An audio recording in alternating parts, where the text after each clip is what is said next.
Hello hi hi hi good evening. Hello Khushi, hello Ajay, hi Isha, hello Sumaiya, hello Aditya Tomar, hi Sagar कह रहा राम बस Ram, Kashyap hello good evening, hello Utkarsh Rathi, Tapasya Gautam good evening, Rajeev hello, hi Amit, hi Abhay Nishad, Nikhil Prajapati, Gaurav Prajapati, भाई भाई हो क्या तुम दोनों? Janvi Singh good evening good evening, बहुत बढ़िया, काफी आ गए हैं। अभय राज स्टूडियो, हाँ अभय राज स्टूडियो चलिए, राम राम जी, गुड इवनिंग जी, नमस्ते जी, कैसे हो यार, कैसे हो? काफी दिन बाद क्लास हो रही है ना? पिछले हफ्ते सैटरडे भी नहीं, फ्राइडे, हाँ वेंसडे थर्सडे फ्राइडे होती है ना। फ्राइडे के बाद सीधा आज मिल रहे हैं। क्या हाल चाल है? रिवीजन कैसी चल रही है? तैयारी कैसी चल रही है? रिवीजन कर रहे हो तुम लोग? सच सच बताना, बिल्कुल, तुम्हें है ना, कसम है। रिवीजन करी तुम्हारी क्लास के? और कुछ बच्चे बहुत अच्छे हैं जो मेरे को कहीं ना कहीं ढूंढ लेते हैं और मैसेज करते हैं। एक ने मुझे पूरा फ्लो चार्ट भेजा जो हैलोएल्केन्स के न्यूक्लियोफिलिक सब्स्टिट्यूशन का मैंने बनवाया। कोई बच्चा मेरे को अपडेट देता रहता है, मैम आपने जितना पढ़ाया 6 लेक्चर का मैंने सारा रिवाइज करा, मैंने सारे एनसीईआरटी के एग्जाम्पल, इन टेक्स्ट, बैक एक्सरसाइज, सारी डीपीपी सॉल्व करी। तुम लोग कर रहे हो या नहीं? कुछ बच्चे अपडेट दे देते हैं पर कुछ बच्चे अपडेट नहीं देते हैं। सब याद हो गया? बहुत बढ़िया। मैम मेरे स्कूल के एग्जाम में इनऑर्गेनिक आने, तो क्या हो गया बेटा, ऑर्गेनिक बाद में नहीं आएगी क्या? बताओ। इस चैप्टर के शालिनी 3 इस हफ्ते के और एक और मैक्सिमम लगेगा। ये चैप्टर थोड़ा बड़ा है क्योंकि इसमें ऑप्टिकल आइसोमेरिज्म वगैरह आ जाता है। अल्कोहल फिनॉल ईथर इससे थोड़ा छोटा चैप्टर है। कर रहे हो रिवाइज? बहुत बढ़िया। हाँ बेटा, नोट सफिशिएंट है, नोट सफिशिएंट है। जितना आपको नोट्स में कराया है that is more than sufficient. बाकी बेटा एनसीईआरटी का कोई भी क्वेश्चन आपको छोड़ना नहीं है। जितना मैं होमवर्क में दे रही हूँ वो तो दे ही रही हूँ, जितनी डीपीपीज मिल रही हैं वो तो मिल ही रही है। बट लास्ट में जब चैप्टर कंप्लीट हो जाएगा, आप एनसीईआरटी पूरी बैक एक्सरसाइज सॉल्व करना। वो क्या क्या सॉल्व करना है मैं बता दूंगी, है ना? कहीं डाउट आता है, I am there, I am there. चलिए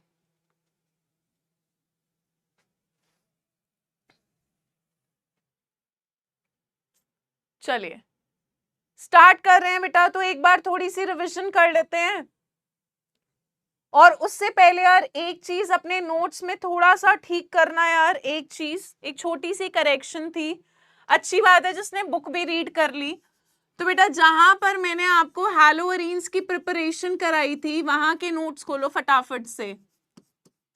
ये मैंने बाद में नोटिस करा और ये मुझे एक बैच के बच्चे ने बताया कि मुझसे वहां गलती हो गई थी, तो मैंने सोचा कि करेक्शन तुम्हें भी करा दे, वहां भी करा दी। सो गेटरमैन रिएक्शन में क्या था बेटा, जो आपका बेंजीन डाइसोनियम क्लोराइड था, ठीक है, इसकी रिएक्शन हमने किसके साथ कराई थी?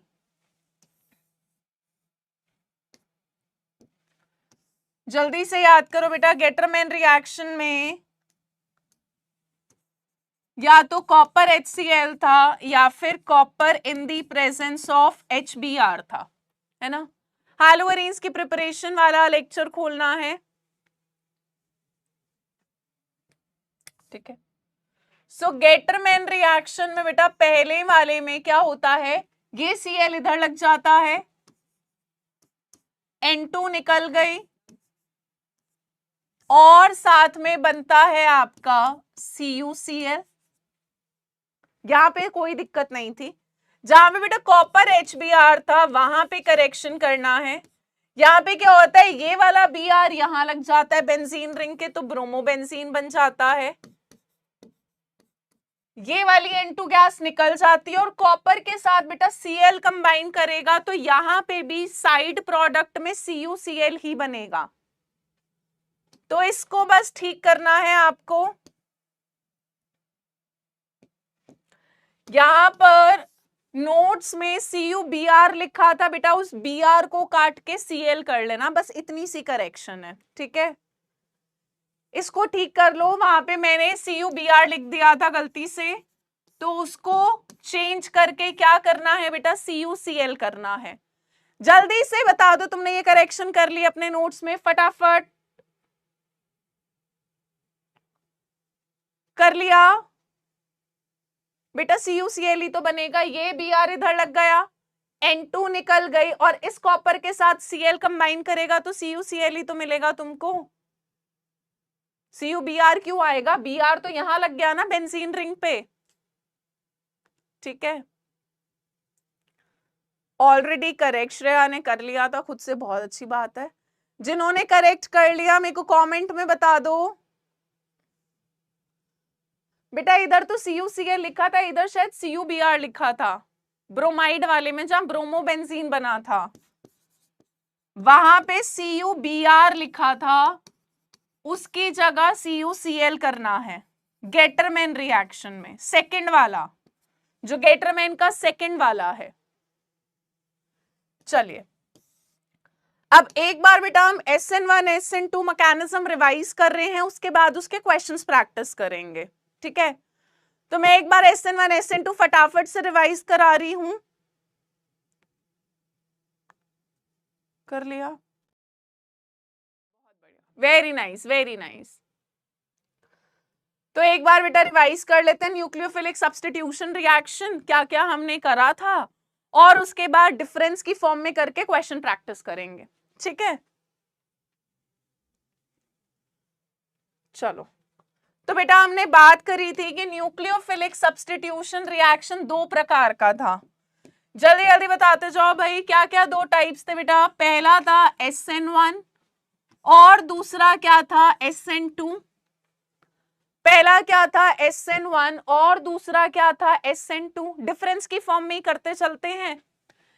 SN1 क्या था बेटा आपका? यूनिमॉलिक्यूलर। SN1 क्या था? यूनिमॉलिक्यूलर। अच्छा, खुशी कह रही है मैम आप मेरी दोस्त की तरह दिखती हो, नैन्सी की तरह। ओके, हो सकता है दिखती होंगी, ऐसा कहते हैं ना दुनिया में आपके हम शक्ल ऐसे 7 लोग होते हैं, तो हो सकता है उन्हीं में से तुम्हारी एक फ्रेंड नैन्सी हो जिसकी शक्ल मुझसे थोड़ी थोड़ी मिलती हो, ठीक है। सो SN2 क्या होता है बेटा आपका? बाईमॉलिक्यूलर। बाईमॉलिक्यूलर। सेकेंड पॉइंट क्या था बेटा? SN1 जो होता है ये किस तरह के सॉल्वेंट में फेवर होता है? इट इज फेवर्ड इन, याद करो बेटा, ये कैसे सॉल्वेंट में फेवर होता है? Polar protic solvents. Polar protic solvents, यहां यानी कि जहां पोलैरिटी हो, जहां से H+ निकल सके, जैसे कि पानी, एसिटिक एसिड, इथेनॉल, मीथेनॉल, ठीक है। जो बेटा SN2 होता है ना, डिफरेंस की फॉर्म में ही कर रहे हैं इसको और रिवीजन भी कर रहे हैं साथ साथ। SN2 जो होता है बेटा that is favoured in polar aprotic solvents. Polar aprotic solvent यानी सॉल्वेंट में पोलैरिटी तो हो पर वो H+ आयन ना दे पाए। ध्यान से समझना, दोनों में फर्क है बेटा। पोलर का मतलब होता है जहां पे चार्ज सेपरेशन हो, पर प्रोटिक का मतलब होता है जो H+ दे सकता है। एप्रोटिक का मतलब जो H+ नहीं दे सकता। तो ये आपके पोलर एप्रोटिक सॉल्वेंट्स में फेवर होता है और ये पोलर प्रोटिक में फेवर होता है। पोलर एप्रोटिक सॉल्वेंट के एग्जाम्पल की अगर मैं बात करूं तो जैसे कि बेटा DMSO, डाइमिथाइल सल्फोक्साइड हो गया, डाइमिथाइल फॉर्मामाइड हो गया, DMF हो गया, CH3CN हो गया, मिथाइल साइनाइड।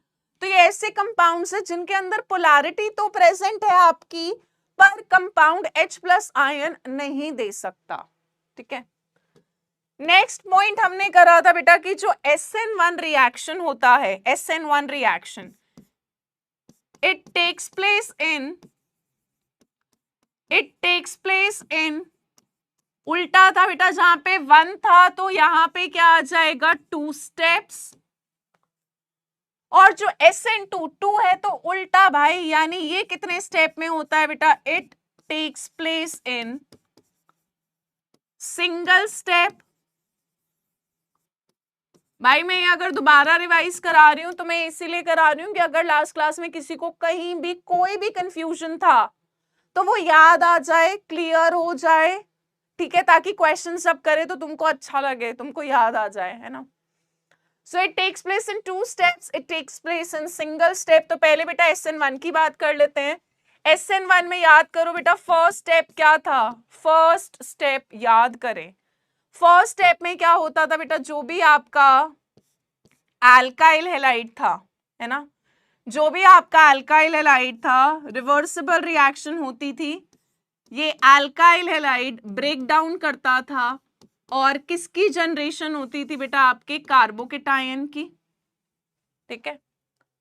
पहले स्टेप में क्या होता था बेटा? मान लो ये R ग्रुप है, ये R डैश है, ये R डबल डैश है ना। सेम भी हो सकते हैं, अलग अलग भी हो सकते हैं। ये R ले लिया, ये R डैश ले लिया, ये R डबल डैश ले लिया।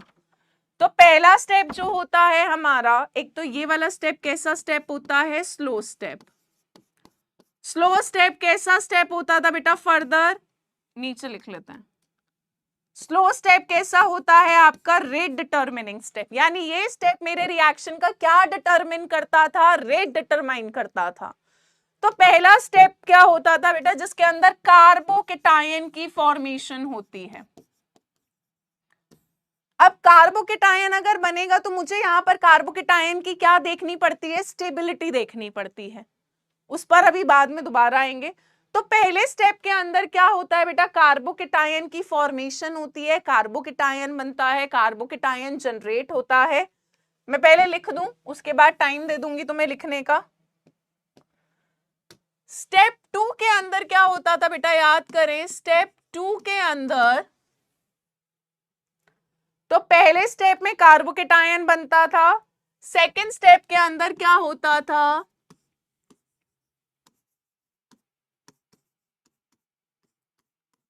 अटैक ऑफ न्यूक्लियोफाइल होता था बेटा, और आपको प्रोडक्ट मिल जाएगा, है ना। तो यहां पर आपको प्रोडक्ट मिल जाएगा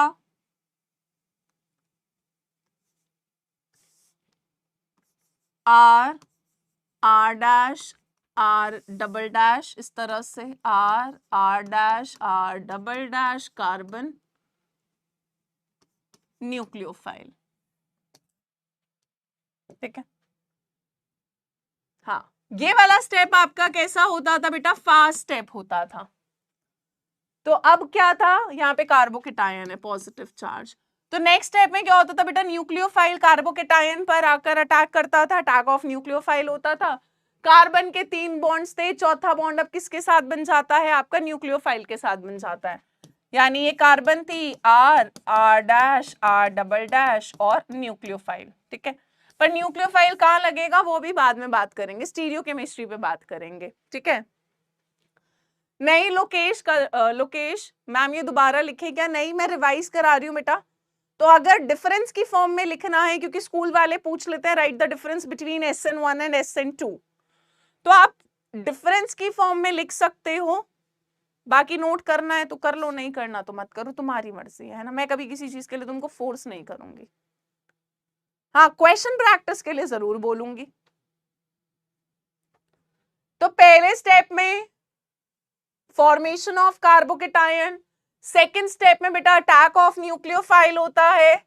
क्योंकि slow step rate determining step होता था बेटा, तो यहां पर रेट किसके बराबर होता है? रेट कांस्टेंट इनटू रिएक्टेंट में खाली बेटा आपका अल्काइल हैलाइड होता है। तो जो भी अल्काइल हैलाइड होता है, ये रेट खाली इस रिएक्टेंट की कॉन्सेंट्रेशन पर ही डिपेंड करेगा, है ना। ये अगर रिएक्शन हो रही है तो ये प्रोडक्ट है बेटा, ये रिएक्टेंट है। रेट किसके बराबर होता है? Rate is equal to rate constant into reactant की कॉन्सेंट्रेशन का product raise to the power order होता था। तो यहां पर रेट किसके बराबर होता है बेटा? जो भी आपका अल्काइल हैलाइड होता है, जो भी आप अल्काइल हैलाइड लेते हो जिससे आप रिएक्शन की शुरुआत करते हो उसकी कॉन्सेंट्रेशन पर डिपेंड करता है। ठीक है बेटा, वॉइस तो बढ़िया आनी चाहिए।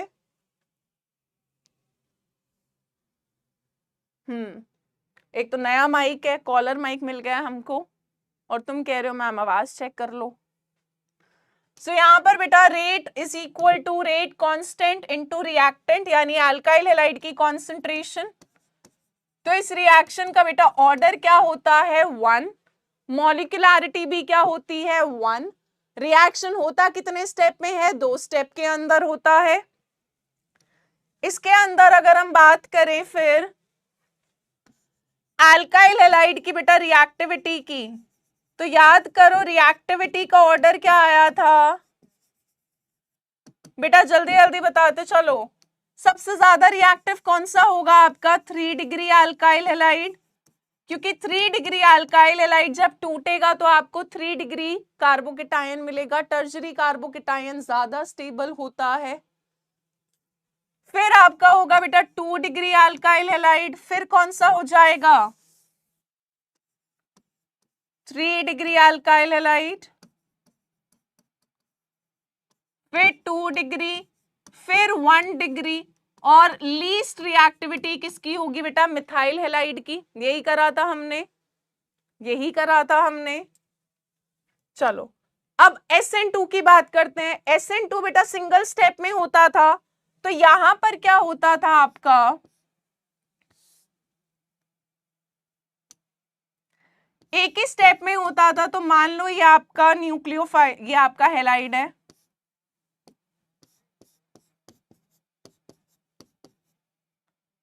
और हमने ले लिया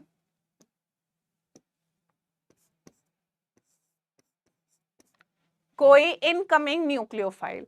अब यहां पर क्या होता था बेटा, क्योंकि आपके हैलोजन पर पार्शियल नेगेटिव चार्ज है और कार्बन पर पार्शियल पॉजिटिव चार्ज है, तो यहां पर क्या होता है बेटा, जो आपका हैलाइड आयन होता है वो फ्रंट से आकर अटैक नहीं करता, क्योंकि अगर ये फ्रंट से आके अटैक करेगा तो बेटा OH माइनस और X माइनस में लड़ाई झगड़ा होना स्टार्ट हो जाएगा, क्योंकि दोनों पर नेगेटिव चार्ज है, दोनों एक दूसरे से लड़ाई करना शुरू कर देते हैं। कोई भी नहीं चाहता कि लड़ाई झगड़ा हो, तो OH माइनस क्या तरीका निकालता है, वो कहता भाई मैं फ्रंट से आके अटैक ही नहीं कर रहा, जहां पर कार्बन के पास हैलोजन लगा है मैं वहां से आऊंगा ही नहीं, जब मैं वहां से आऊंगा ही नहीं तो कोई लड़ाई भी नहीं होगी। तो यहां पर क्या होता था आपका बेटा OH माइनस फ्रंट से कभी अटैक नहीं करता। OH माइनस कहां से आके अटैक करता है बेटा, आपका बैक से आके अटैक करता है। फिर यहां पर क्या होता था, याद करें, थोड़ी याददाश्त पर जोर डालें, यह आपका RDS होता था, रेट डिटर्मिनिंग स्टेप, और यहां पे बेटा कार्बन और हैलोजन का बॉन्ड टूट रहा होता है और कार्बन और न्यूक्लियोफाइल में नया बॉन्ड बन रहा होता है ना। इस स्टेट को हमने क्या बोला था बेटा, यहां पर क्या जनरेट हो रही होती है आपकी ट्रांजिशन स्टेट। ट्रांजिशन स्टेट कैसी होती है बेटा जी, अनस्टेबल। तो ये बहुत थोड़ी सी देर के लिए क्या होती है, जनरेट होती है, ठीक है, बहुत थोड़ी, मतलब फ्रैक्शन ऑफ सेकेंड्स के लिए जनरेट होती है।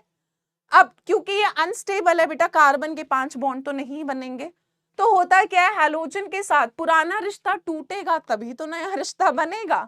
तो यहाँ पर क्या होता है, कार्बन और हैलोजन का बॉन्ड टूट रहा होता है, कार्बन और न्यूक्लियोफाइल का नया बॉन्ड बन रहा होता है। उसके बाद क्या होता है बेटा, ये स्टेप चल ही रहा है, कॉन्टिन्यूएशन में है।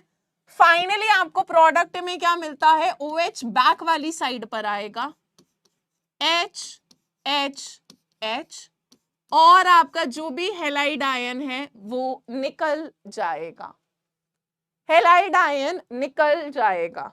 अब यहां पर अगर हम रेट की बात करें तो रेट जो होता है is equal to rate constant into, क्योंकि ये वाला स्टेप मेरा रेट डिटर्मिनिंग स्टेप है बेटा, यहां पर 2 रिएक्टिंग मॉलिक्यूल्स हैं, अल्काइल हैलाइड एंड आपका न्यूक्लियोफाइल। हाँ जी बिल्कुल सही जवाब दिया था, नाम चला गया, दीपिका कह रही है ट्विंकल बहुत दिन बाद दिखी है, वाह यार वाह। हाँ बेटा सौम्या, इसमें इन्वर्जन कौन सा होगा वो अभी बाद में आएंगे बेटा, वो स्टीरियो केमिस्ट्री में आएगा। सो यहाँ पे रिएक्टिंग मॉलिक्यूल आपका अल्काइल हैलाइड है और न्यूक्लियोफाइल है, जिसकी वजह से हम बोलते हैं कि यहाँ पर रेट जो होता है बेटा, rate constant into alkyl halide की concentration raise to the power 1, और जो भी आपका इनकमिंग न्यूक्लियोफाइल होता है उसकी concentration raise to the power 1 होता है। ठीक है, सो इस रिएक्शन का ऑर्डर कितना आ जाता है बेटा, 2। 1 + 1 विल गिव यू 2। और क्योंकि बेटा यहां पर दो रिएक्टिंग मॉलिक्यूल्स है तो इस रिएक्शन की मॉलिक्यूलैरिटी भी क्या होती है, 2। बात क्लियर है, बात क्लियर है।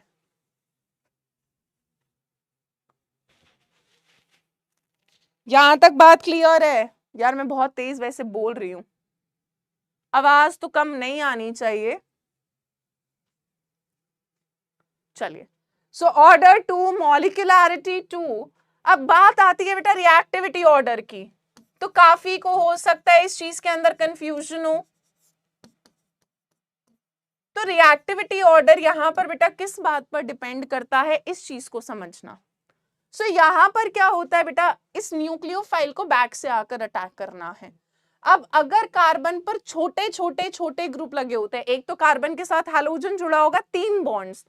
अब ये जो 3 बॉन्ड है बेटा, अगर ये छोटे ग्रुप हाइड्रोजन हाइड्रोजन हाइड्रोजन के साथ बने होंगे तो यहां पर न्यूक्लियोफाइल को आने में दिक्कत नहीं होती। ठीक है, पर अगर बेटा मैं यहां पर मान लो बड़े बड़े ग्रुप लगा दूं, CH3, C2H5, C3H7, अब अगर ये 3 डिग्री अल्काइल हैलाइड हो गया, क्योंकि हैलोजन जिस कार्बन पे है वो फर्दर 3 कार्बन से जुड़ा है, और अगर बेटा ये बड़े बड़े ग्रुप होंगे तो ये OH- को लगने ही नहीं देंगे, क्योंकि OH- को जगह ही नहीं मिलेगी कार्बन को अटैक करने के लिए। तो यहां पर बेटा न्यूक्लियोफाइल तभी खुशी से अटैक कर पाता है बैक से जब हिंड्रेंस कम हो। स्टेरिक हिंड्रेंस का मतलब क्या होता है, बल्कि ग्रुप कम हो, भीड़ भाड़ कम हो, ऐसे समझ लो, है ना। आप अगर कहीं पर जाओगे, मान लो आप मॉल में जाते हो, ठीक है, वीकेंड पे अगर आप जाओगे आपको भीड़ भाड़ मिलेगी तो आपको मजा नहीं आएगा, कोई इधर से धक्का दे रहा होगा, कोई उधर से धक्का दे रहा होगा। किसी भी शॉपिंग करने के लिए कॉम्प्लेक्स में जाओगे, देखोगे भाई बिलिंग के लिए लाइन ही इतनी लंबी है। मेरे साथ तो बहुत बार होता है, मैं तो भाग के आ जा, मैं छोड़ देती हूँ। ट्रायल के लिए इतना लाइन, फिर बिलिंग के लिए इतना लाइन, तो उससे बढ़िया भाई छोड़ो, ऐसे दिन जाएंगे जिस दिन भीड़ ना हो। तो यहाँ पर अगर बेटा OH- को भीड़ मिलेगी, बड़े बड़े ग्रुप लगे होंगे, तो इस बेचारे को अटैक करने में मुश्किलें होंगी, कोई भी मुश्किल काम नहीं करना चाह रहा होता। यहाँ पे ये बेचारा ऐसे अटैक ही नहीं कर पाएगा क्योंकि इसको जगह ही नहीं देते हैं। तो यहाँ पे बेटा रिएक्टिविटी ऑर्डर उल्टा हो जाता है, यहाँ पे सबसे ज्यादा रिएक्टिव होता है बेटा आपका मिथाइल हैलाइड। मिथाइल हैलाइड सबसे ज्यादा होता है, फिर 1 डिग्री, फिर 2 डिग्री, और लीस्ट रिएक्टिव कौन होता है बेटा, 3 डिग्री। 3 डिग्री। यहां तक बात क्लियर है।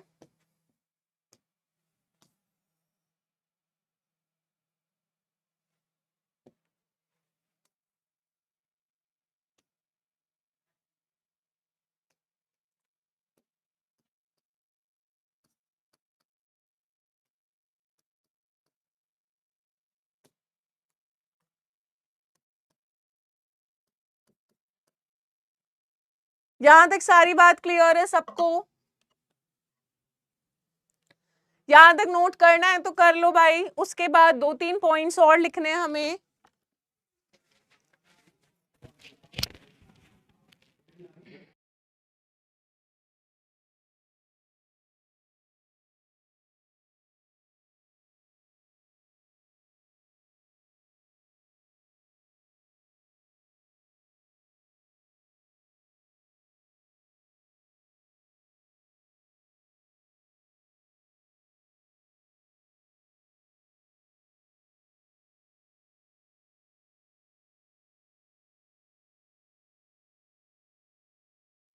चलो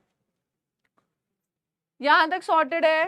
हाँ, नोटेड भी है मैम। ये तो कॉपी में है बेटा, कॉपी में तो काफी कुछ होता है। चलिए, चलो अब कुछ इंपॉर्टेंट बातें कर रहे हैं, उसके बाद क्वेश्चन प्रैक्टिस करेंगे। ऑलराइट, चलिए। तो अगर बेटा आपके पास सेम अल्काइल ग्रुप है, for same alkyl group,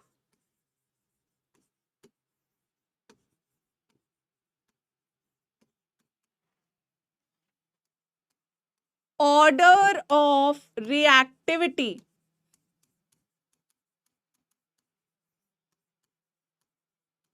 towards SN1 and SN2, दोनों में बेटा सेम ऑर्डर फॉलो होता है, यानी अल्काइल आयोडाइड्स सबसे ज्यादा रिएक्टिव होते हैं।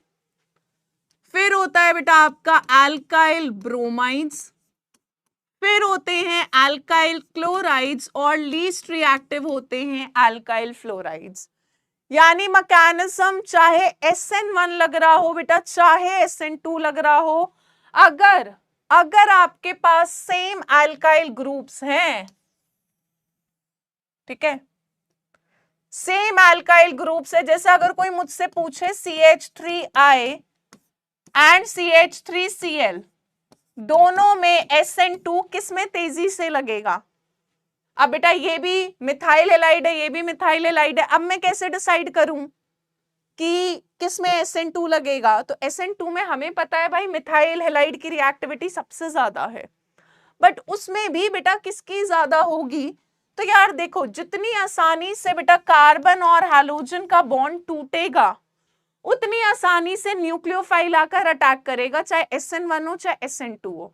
बस SN1 में फर्क क्या होता है कि SN1 के अंदर कार्बोकेटायन बनना होता है, SN2 के अंदर ट्रांजिशन स्टेट बनती है, पर दोनों ही केस में कार्बन और हैलोजन का बॉन्ड तो टूटता ही है।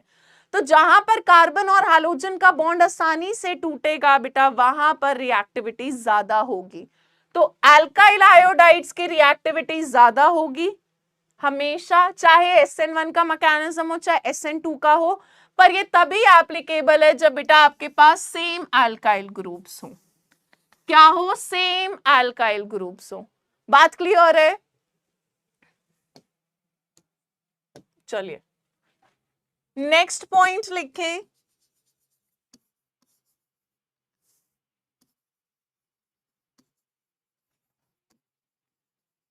Benzyl halides and allylic halides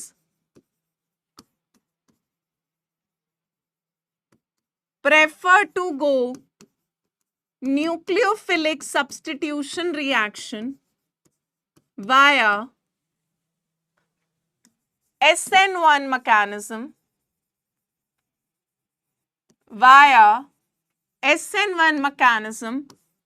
due to formation of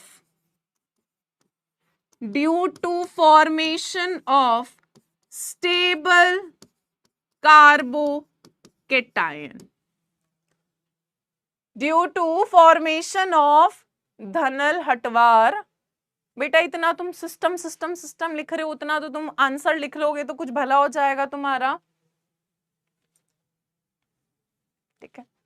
तो बेटा जो बेंजाइल हैलाइड्स होते हैं, एलाइल हैलाइड्स होते हैं, एलाइलिक हैलाइड्स, ये SN1 का मैकेनिज्म फॉलो करना ज्यादा चाह रहे होते हैं, क्योंकि यहां पर कार्बोकेटायन की स्टेबिलिटी होती है, ठीक है।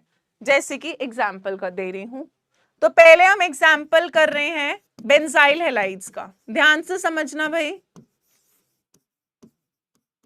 बेटा अगर आपकी पुरानी क्लासेस का बैकलॉग है तो देखो आज की क्लास को कनेक्ट करना थोड़ा सा मुश्किल है, इसीलिए बोला जाता है कि जब भी लेक्चर काफी दिन बाद हो तो इट्स बेटर कि आप अपने नोट्स रिवाइज करके आया करो।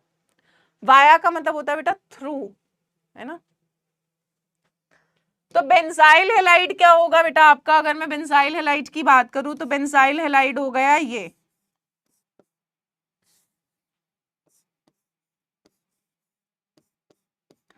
तो ये हमारे पास हो गया बेंजाइल हैलाइड। जब ये SN1 का मैकेनिज्म जा रहा होगा तो बेटा SN1 में पहला स्टेप क्या होता था, याद करो।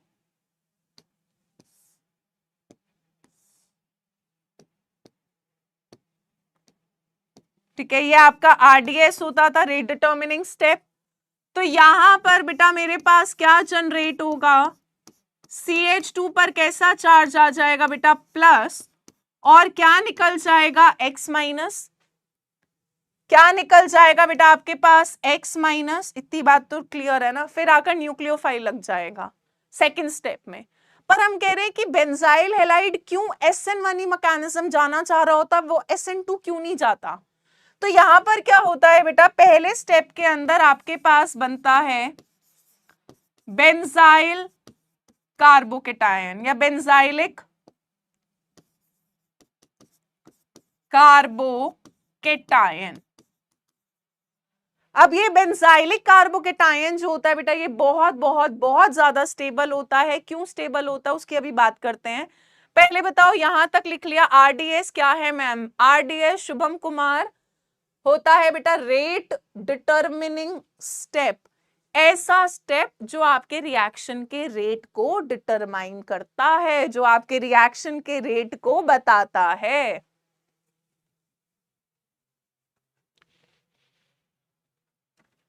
यहां तक लिखा है यार, मैकेनिज्म करते हैं कि कैसे benzyl carbocation, benzylic carbocation stable होता है, सॉर्टेड है। सो बेटा आप देखना, मैं ये बेंजाइलिक कार्बोकेटायन के अंदर आपको रेजोनेंस दिखाऊंगी तो तुम्हारी कुछ 11वीं की यादें ताजा सी होंगी।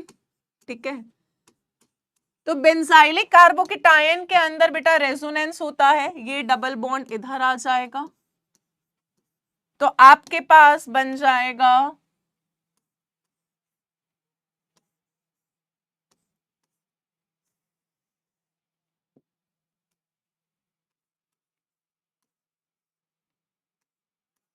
ये बॉन्ड इधर गया तो बेटा यहां हो जाएगा डबल बॉन्ड CH2 और इस कार्बन पर कैसा चार्ज आ जाएगा, प्लस।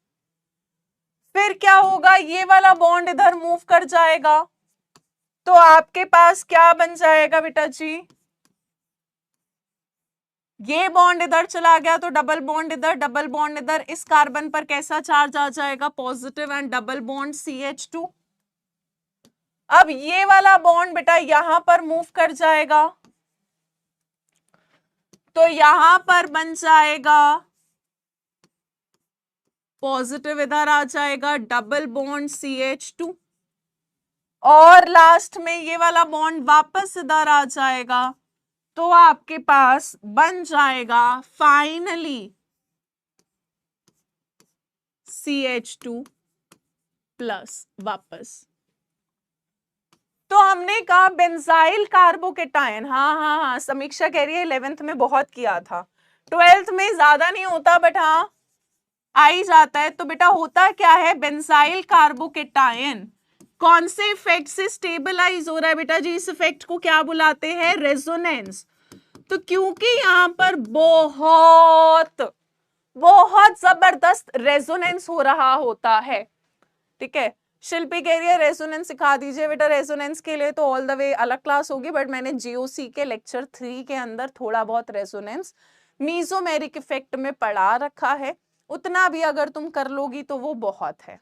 ठीक है, बाकी तुम्हारे पास YouTube जिंदाबाद, वहां पे बस डाल देना रेजोनेंस इन ऑर्गेनिक केमिस्ट्री, आ जाएगा। ठीक है, सो हम कह रहे हैं कि बेटा बेंजाइलिक हैलाइड्स जो होते हैं वो SN1 मैकेनिज्म इसीलिए जाते हैं क्योंकि जब SN1 जाता है तो कार्बोकेटायन बनता है ना। यहां पर एक स्टेप और लिख सकती हूं मैं कि SN1 के अंदर रिएक्शन इंटरमीडिएट क्या जनरेट होता है, यहीं पे अगर हम पॉइंट लिखें तो SN1 में बेटा रिएक्शन इंटरमीडिएट इस कार्बोकेटायन, जबकि SN2 के अंदर बेटा आपका रिएक्शन इंटरमीडिएट क्या जनरेट होता है, रिएक्शन इंटरमीडिएट आपकी क्या होती है, ट्रांजिशन स्टेट, जो उल्टा अनस्टेबल होती है, जो आपकी क्या होती है, अनस्टेबल होती है। ठीक है, सो यहां पर 2,4 वाले रेजोनेंस सेम है मैम। कहाँ से बेटा?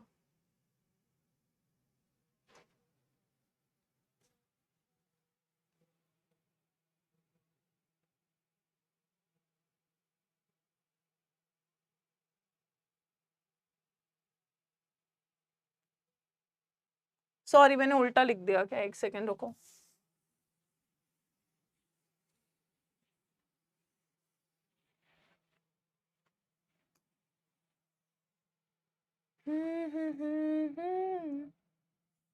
एक सेकेंड रुकना गाइस।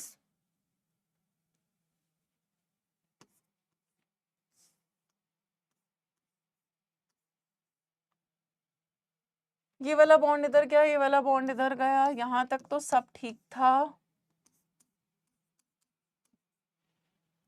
हाँ ठीक है, ये वाला बॉन्ड इधर आएगा,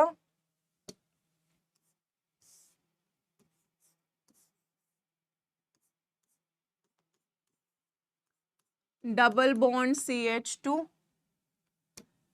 फिर ये वाला बॉन्ड यहाँ आएगा,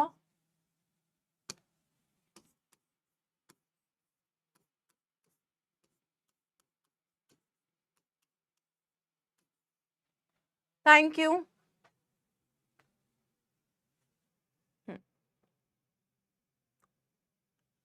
सो यहाँ पर आप देखोगे बेटा, आपने जो बेंजीन रिंग जिससे शुरुआत करी थी उसमें बॉन्ड ऐसे था, रेजोनेंस के बाद बेटा बॉन्ड उल्टा हो जाएगा, इस तरीके से हो जाएगा, ठीक है। सो यहाँ पर क्या होता है, SN1 जब जा रहा होता है बेंजाइल हैलाइड्स, तो यहाँ पर क्या होता है बेटा, बेंजाइल कार्बोकेटायन जनरेट होता है जो रेजोनेंस से बहुत बहुत बहुत ज्यादा स्टेबल हो रहा होता है। पर अगर बेंजाइल हैलाइड बेटा SN2 जाएगा तो वहां पर कोई कार्बोकेटायन की फॉर्मेशन नहीं होती, जिसकी वजह से हम बोलते हैं कि बेंजाइल कार्बोकेटायन या बेंजाइल हैलाइड कौन सा मैकेनिज्म जाना चाह रहे होते हैं, SN1, ठीक है। सेम होता है बेटा आपका एलाइलिक हैलाइड्स।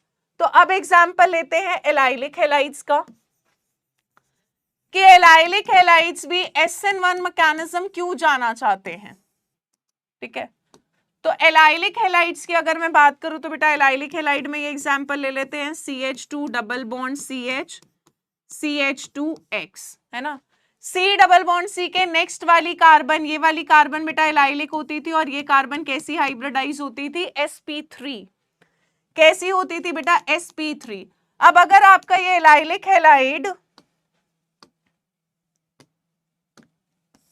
SN1 मैकेनिज्म जा रहा है तो यहां पर क्या होगा बेटा, कार्बन और हाइड्रोजन का बॉन्ड टूटेगा और आपको क्या मिलेगा, CH2 double bond CH, CH2 plus और हैलाइड आयन निकल जाएगा। पहले स्टेप में तो कार्बोकेटायन की फॉर्मेशन होती है, कार्बन और हाइड्रोजन का बॉन्ड क्या करता है, टूटता है, टूटता है। अब यहां पर क्या होता है बेटा, जो आपका ये एलाइलिक कार्बोकेटायन बनता है, एलाइलिक कार्बोकेटायन जो बनता है बेटा, ये भी क्या जा रहा होता है बेटा, रेजोनेंस जा रहा होता है। सो यहां पर क्या होता है, ये वाला बॉन्ड जब इधर जाएगा तो क्या होगा बेटा, CH2, देखो ये वाला बॉन्ड इधर चला गया तो यहां पर बॉन्ड हो जाएगा सिंगल, इन दोनों कार्बन में अब कैसा बॉन्ड हो जाएगा, डबल। इस कार्बन के बेटा 1 2 3 बॉन्ड है, एक बॉन्ड की कमी है तो इस कार्बन पर क्या हो जाएगा, पॉजिटिव। क्या हो जाएगा, पॉजिटिव। तो एलाइलिक कार्बोकेटायन भी बेटा आपका किससे स्टेबलाइज हो रहा होता है, रेजोनेंस से स्टेबलाइज हो रहा होता है। और इसीलिए हम बोलते हैं कि अगर हमारे पास बेंजाइल हैलाइड या एलाइलिक हैलाइड्स हैं तो वो न्यूक्लियोफिलिक सब्स्टिट्यूशन रिएक्शन कौन से मैकेनिज्म से जाना चाहेंगे, SN1 से, ठीक है। एक का क्या डाउट है, क्या डाउट है, कह रहा है मैम अगर आपका बर्थडे 29 फेब में आता है तो आपका जो भी एज है वो 4 इयर्स में एक बार इंक्रीज होता है। हाँ यार बेटा सही कह रहे हो। अनुपम बेटा अभी कहा हैलोएल्केन हैलोअरीन खत्म हुआ, अभी तो हम हैलो एल्केन्स की केमिकल प्रॉपर्टीज कर रहे हैं, नेक्स्ट वीक तक खत्म हो जाएगा आपका ये चैप्टर। बात क्लियर है? तो बेटा अगर आपके पास बेंजाइलिक या एलाइलिक हैलाइड्स हैं, कौन सा मैकेनिज्म जाएंगे? जल्दी से बता दो, जल्दी से बता दो।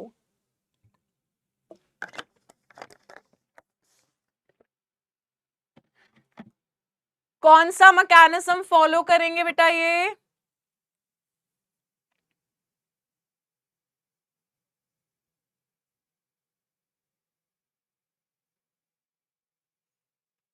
चलिए, यहां तक सबने लिखा, आगे बढ़े। तो बेटा अगर मेरे पास बेंजाइल हैलाइड है या एलाइलिक हैलाइड्स हैं, तो they prefer to go nucleophilic substitution reaction through SN1 mechanism. यहां पर क्या जनरेट होता है? Stable carbocation. मुझे लग रहा है लैग तो नहीं हो रहा, चैट लैग हो रही है यार, चैट ही नहीं आ रही है तुम्हारी, 1 मिनट रुकना।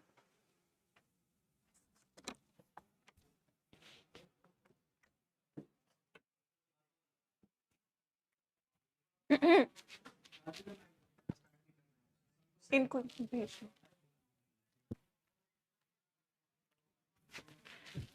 एक बार आप देखना, चार्ट लैग कर रही है।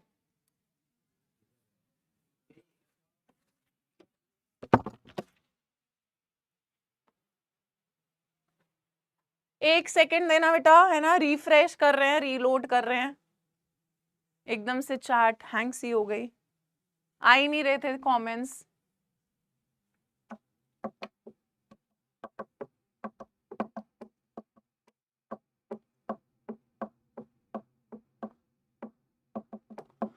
बहुत बढ़िया, बहुत बढ़िया, बहुत बढ़िया, चैट वापस आते हुए, वेरी नाइस, वेरी नाइस।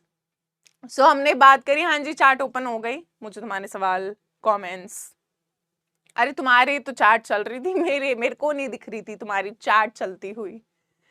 चलिए, सो हमने बोला कि अगर एलाइलिक बेंजाइलिक हैलाइड्स होंगे तो वो SN1 जाना चाहेंगे, क्योंकि कार्बोकेटायन बनेगा तो इनका बहुत स्टेबल होता है। क्योंकि वो कार्बोकेटायन बेटा कौन सी स्टेबिलिटी जा रहा होता है? आपका रेजोनेंस। हाँ सही कह दिया, कह रहा, बिल्कुल सिस्टम हैंग हो गया ना, सिस्टम हैंग हो गया। ठीक है साहिल सिंह, चलिए यहां तक बात क्लियर है बेटा। अब क्वेश्चंस सॉल्व कर रहे हैं, तो अब हम एनसीईआरटी के कुछ क्वेश्चंस प्रैक्टिस कर रहे हैं। यहां तक सबने नोट कर लिया? आगे बढ़ जाऊं बेटा? CH2 के ये तभी तो कार्बन पे पॉजिटिव चार्ज है बेटा, कार्बोकेटायन में तो कार्बन के बॉन्ड पूरे नहीं होते, तभी तो कार्बन पे पॉजिटिव चार्ज आता है बेटा जी। अब इस पर जब न्यूक्लियोफाइल आएगा तब बेटा न्यूक्लियोफाइल जुड़ेगा ना, और तब आपका बॉन्ड कार्बन का पूरा होता है। ये तो इंटरमीडिएट है ना बेटा कार्बोकेटायन, ये कोई कंपाउंड थोड़ा ना है, ये तो रिएक्शन के टाइम पर जनरेट होने वाली चीज है। हाँ पोल वाले सवाल आएंगे, आएंगे। चलो पहला क्वेश्चन एनसीईआरटी का बेटा एग्जाम्पल 10.5 है, स्लाइड 4 प्लीज। स्लाइड 4 कौन सी है? ये वाली बेटा, ये नोट्स बाद में लिख लेना, है ना। अगर कुछ छूट भी गया है तो तुम एक बार जगह देख लो कितना छोड़ना है, उस हिसाब से जगह छोड़ दो। Anshika madam ji, how are you? Anshika, I am very well, thank you. चलो तो मैं क्वेश्चन पर बेटा वापस चल रही हूं, क्योंकि मेरे को क्वेश्चन प्रैक्टिस करा के ऑप्टिकल आइसोमेरिज्म शुरू करना है। चलिए, तो कह रहे सवाल की हैलो एल्केन्स यानी RX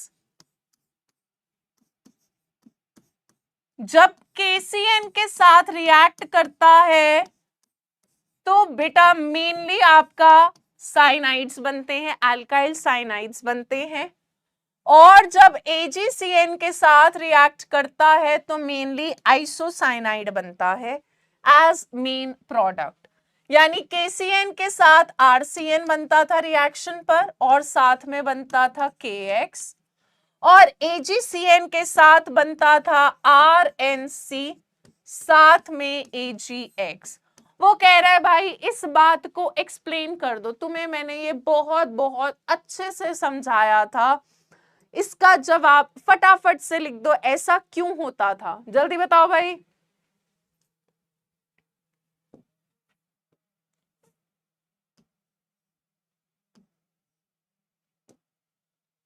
यहां पे बेटा साइनाइड बनता है, अल्काइल साइनाइड, और यहां पर आइसोसाइनाइड बनता था वाई। जल्दी से बताएं ऐसा क्यों होता था, जल्दी बोलो,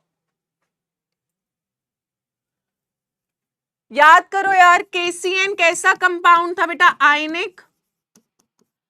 आयनिक कंपाउंड होने की वजह से ये किसमें टूटता था, K plus and CN minus. CN minus कैसा न्यूक्लियोफाइल था बेटा जी, हमारा एम्बिडेंट न्यूक्लियोफाइल। एम्बिडेंट न्यूक्लियोफाइल का मतलब क्या था, यहां पर दोनों साइट अवेलेबल थी, कार्बन की भी और नाइट्रोजन की भी, ठीक है।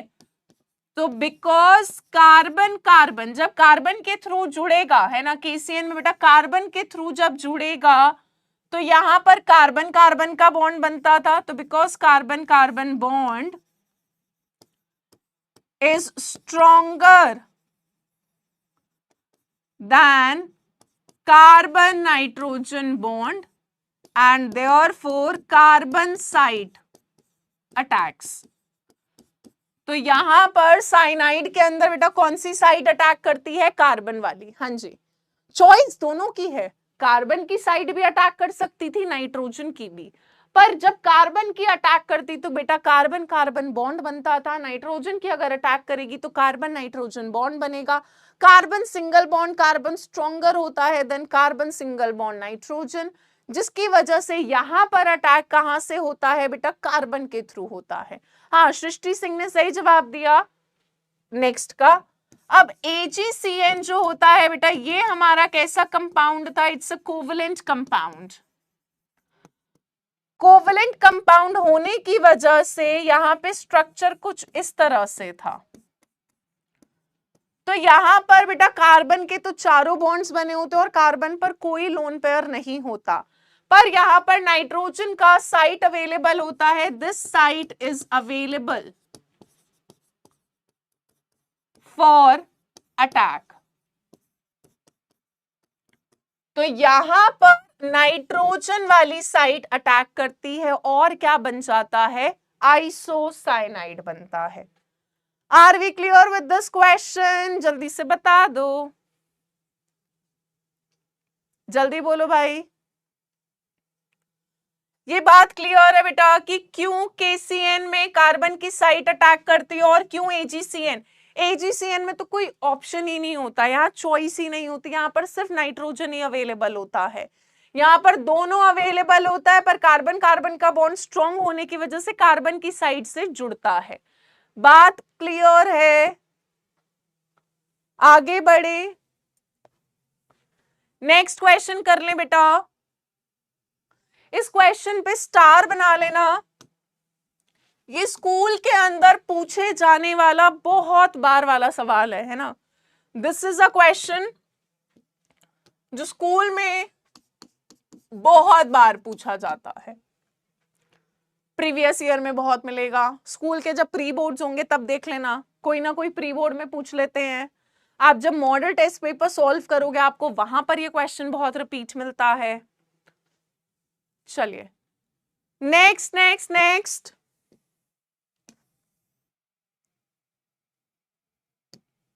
ये स्लाइड तो हमारे काम की है नहीं, इसको कर देते हैं डिलीट। चलिए तो बेटा अब नेक्स्ट क्वेश्चन हम कर रहे हैं एनसीईआरटी का एग्जाम्पल 10.6। 10.6 क्या कह रहा है, हमें पेयर्स दे रखे हैं, पूछ रहा है कौन SN2 रिएक्शन, इन दोनों में SN2 फास्टर कौन सा आएगा, इन दोनों में SN2 फास्टर कौन सा आएगा। तो चलो पोल करा लेते हैं तुमसे।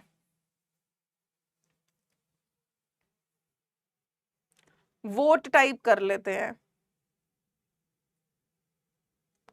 या इंटीजर टाइप कर लेते हैं, ठीक है।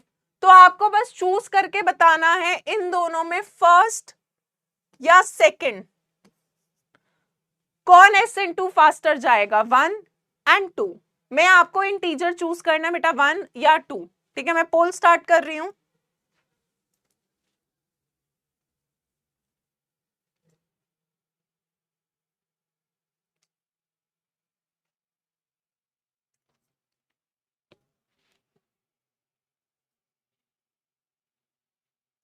और जल्दी से जवाब दो तुम लोग यार, ये फालतू की चैट ना करा करो क्लास में। जब सवाल हो रहे हैं तो सवाल पर फोकस करो भाई।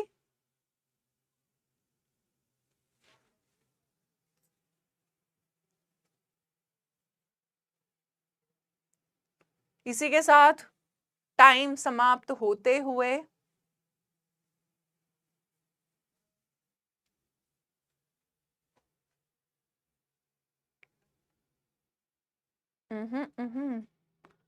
कुछ लोग आंसर दे रहे हैं।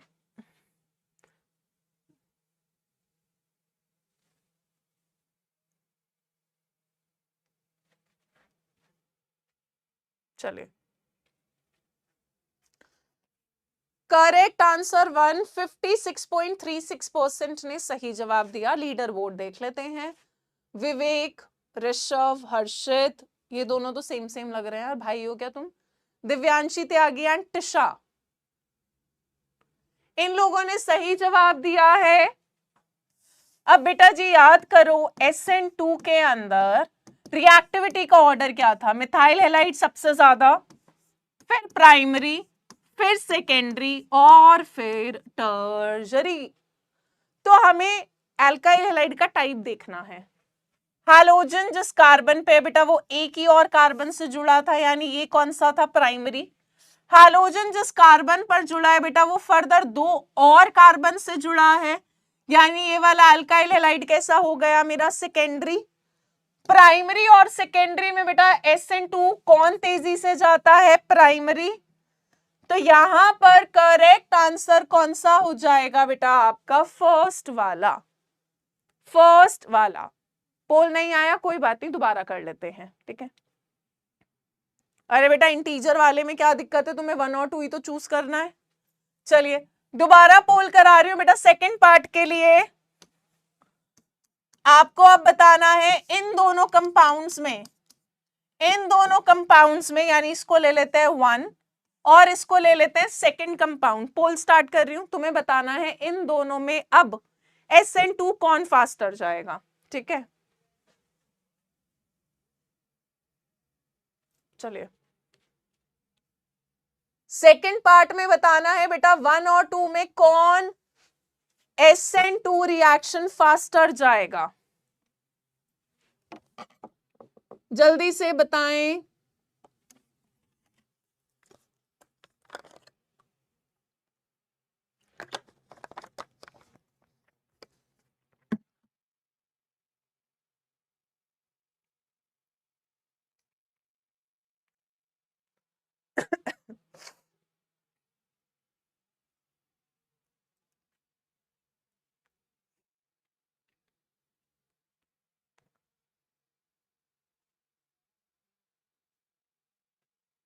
काफी टाइम मिल गया है तुमको।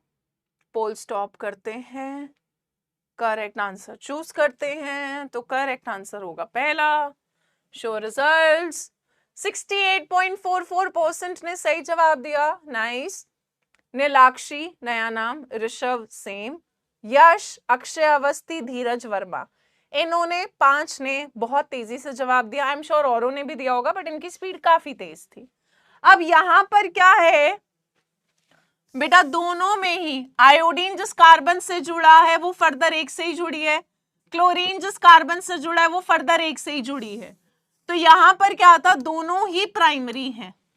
अगर सेम अल्काइल ग्रुप है बेटा, दोनों में अल्काइल ग्रुप सेम है, सेम अल्काइल ग्रुप हो तो आपको बताया है अल्काइल आयोडाइड्स ज्यादा रिएक्टिव होते हैं। अल्काइल आयोडाइड्स ज्यादा रिएक्टिव होते हैं as compare to alkyl chlorides. ठीक है, तो SN2 अगर सेम अल्काइल ग्रुप है, सेम अल्काइल ग्रुप है, तो बेटा रिएक्टिविटी ऑर्डर क्या होता है? RI, RBr, RCl, RF। बात क्लियर है? तो यहां पर ये तेजी से जाएगा, ये दोनों प्राइमरी अल्काइल हैलाइड्स है, बट इसमें कार्बन आयोडीन का बॉन्ड जल्दी टूटेगा और न्यूक्लियोफाइल जल्दी आकर अटैक करेगा। Are we clear? Next question करें, जल्दी बोलो भाई।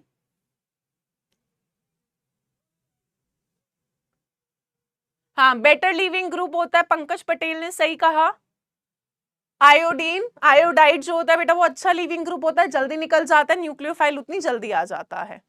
बेटा SN1 या SN2 हो, ये वाला ऑर्डर दोनों जगह सेम है अगर अल्काइल ग्रुप सेम है।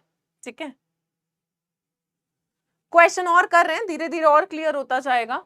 चलिए नेक्स्ट कह रहा है ऑर्डर ऑफ रिएक्टिविटी बताने इन कंपाउंड्स के, SN1 के लिए भी और SN2 के लिए भी। ठीक है, तो फर्स्ट पार्ट कह रहा है बेटा 4 आइसोमेरिक ब्रोमोब्यूटेन्स। पहले तो हमें ये बनाने पड़ेंगे।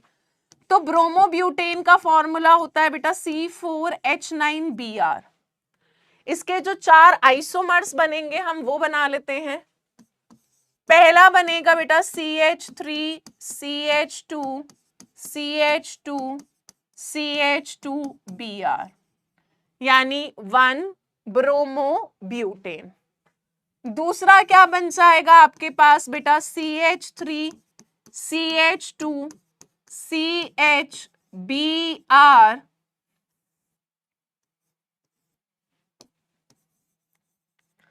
CH3। एक बार ब्रोमीन फर्स्ट कार्बन पर हो सकता है, एक बार Br सेकंड कार्बन पर हो सकता है, 2 ब्रोमोब्यूटेन नाम हो जाएगा। तीसरा हो जाएगा बेटा, अब 4 की बजाय 3 की चेन कर दो, ये हो जाएगा आपका 1 ब्रोमो 2 मिथाइल प्रोपेन। और चौथा आइसोमर बन जाएगा बेटा इसका 2 ब्रोमो 2 मिथाइल प्रोपेन। ये 4 आइसोमर्स बनेंगे। ठीक है, 4 आइसोमर्स बनेंगे। अब अगर इन आइसोमर्स की हम डिग्री देखें, फिर रिएक्टिविटी ऑर्डर की बात करेंगे। बेटा Br जिस कार्बन पे वो एक ही से अटैच्ड है, ये प्राइमरी है। Br जिस कार्बन पे है बेटा वो फर्दर 2 और कार्बन से जुड़ा है, तो ये वाला कैसा हो गया आपका सेकेंडरी। Br जिस कार्बन पे वो एक और कार्बन से है, प्राइमरी। और बेटा यहाँ पे Br जिस कार्बन पे वो फर्दर 3 कार्बन से जुड़ा हुआ है, क्या हो जाएगा? टर्शरी। क्या हो जाएगा बेटा? टर्शरी। ठीक है, चलिए SN1 के लिए, SN1 अगर मैकेनिज्म लगना है तो बेटा SN1 का रिएक्टिविटी ऑर्डर याद करो। SN1 कहां पर तेजी से लगता है, जल्दी से सोचे। SN1 देखो भाई रिएक्टिविटी ऑर्डर,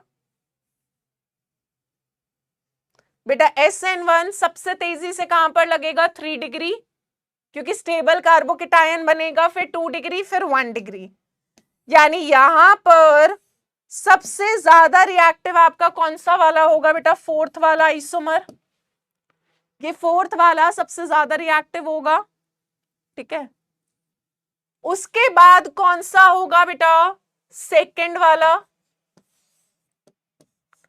कौन सा होगा? सेकंड वाला सबसे ज्यादा रिएक्टिव 3 डिग्री। उसके बाद कौन सा होगा? 2 डिग्री। अब सौरभ मिश्रा का आंसर बिल्कुल सही है। अब चॉइस है मेरे पास 3rd और 1st में। 3rd और 1st में क्या दिक्कत है बेटा? दोनों ही प्राइमरी है, दोनों ही प्राइमरी है। अब मुझे कैसे पता लगेगा प्राइमरी में कौन पहले जाएगा, कौन तेजी से जाएगा? तो यहां पर थोड़ा सा ध्यान दो बेटा, जब ये बॉन्ड टूटेगा तो यहां पर कार्बोकेटायन ये वाला जनरेट होगा। यहां पर जब ये वाला बॉन्ड टूटेगा तो यहां पर कार्बोकेटायन बेटा ये वाला जनरेट होगा। ठीक है, ध्यान से समझना, इंपॉर्टेंट है।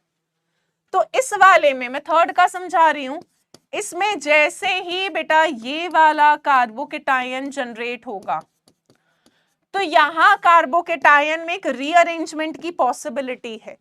क्या पॉसिबिलिटी होती है कि ये वाला हाइड्रोजन अगर भागकर इस पर चला जाए H माइनस की फॉर्म में, तो आपको क्या मिल जाएगा बेटा, CH3CCH3। H माइनस इधर जाएगा तो बेटा CH3, और इस कार्बन पर कैसा चार्ज आ जाएगा, पॉजिटिव। और कार्बोकेटायन किसमें चेंज हो जाएगा, 3 डिग्री में। तो इस वाले कंपाउंड में 1 डिग्री कार्बोकेटायन रीअरेंजमेंट जा सकता है। वो एक लेस स्टेबल से मोर स्टेबल में बाद में कन्वर्ट हो सकता है, जिसकी वजह से थर्ड वाला फर्स्ट से ज्यादा रिएक्टिव होता है। ये बात ध्यान रखो, ये इंपॉर्टेंट है, ठीक है। सो यहां पर बेटा अगर हम बात करें प्राइमरी अल्काइल हैलाइड्स में कौन ज्यादा रिएक्टिव है, तो यहां पर थर्ड वाला ज्यादा रिएक्टिव है, फर्स्ट वाला कंपाउंड सबसे लीस्ट रिएक्टिव है, सबसे लीस्ट रिएक्टिव है। बात क्लियर है, जल्दी बोलो। कि बेटा टर्जरी वाला सबसे ज्यादा, फिर सेकेंडरी वाला, थर्ड और फर्स्ट दोनों प्राइमरी है, पर थर्ड वाले कार्बोकेटायन फॉर्मेशन में रीअरेंजमेंट की पॉसिबिलिटी होती है। रीअरेंजमेंट अगर होगा, आर्यन देवांगन मैम छुट्टी, बेटा मैंने तुम्हें हाथ बांध के रोका हुआ है, बताओ। छुट्टी तो बेटा जिस टाइम पर होती है उसी टाइम पर होगी, फिर भी अगर तुम्हें भागने की बहुत जल्दी है तो तुम जा सकते हो, मैंने नहीं रोका, है ना। अब क्लास है तो 8 बजे तक क्लास है ना बेटा, मैं भी तो पढ़ा ही रही हूँ ना, मेरी भी तो दोपहर से क्लासेस ही हैं कॉन्टिन्यूअस, मैं भी तो इतने घंटों से खड़ी ही हूँ, तुम तो घर पे बैठ के आराम से पढ़ रहे हो फोन पे, टीचर तो आपके लिए खड़े होके पढ़ा रहा है ना आपको, फिर भी तुम ये बातें कर रहे हो। तंजिला मैम हेडेक हो रहा है, बेटा गोली खा लो, और क्या कर सकती हूँ मैं बताऊं, घर आके गोली दे दूं सर दर्द की। चलो, सो यहां पर क्या होता है, जो आपका थर्ड वाला है वो ज्यादा रिएक्टिव है, क्योंकि इस कार्बोकेटायन में बेटा आपके पास रीअरेंजमेंट की पॉसिबिलिटी है, यहां वाले में कोई रीअरेंजमेंट का पॉसिबिलिटी नहीं होता। Are we clear with everything यार, जल्दी बोल दो भाई।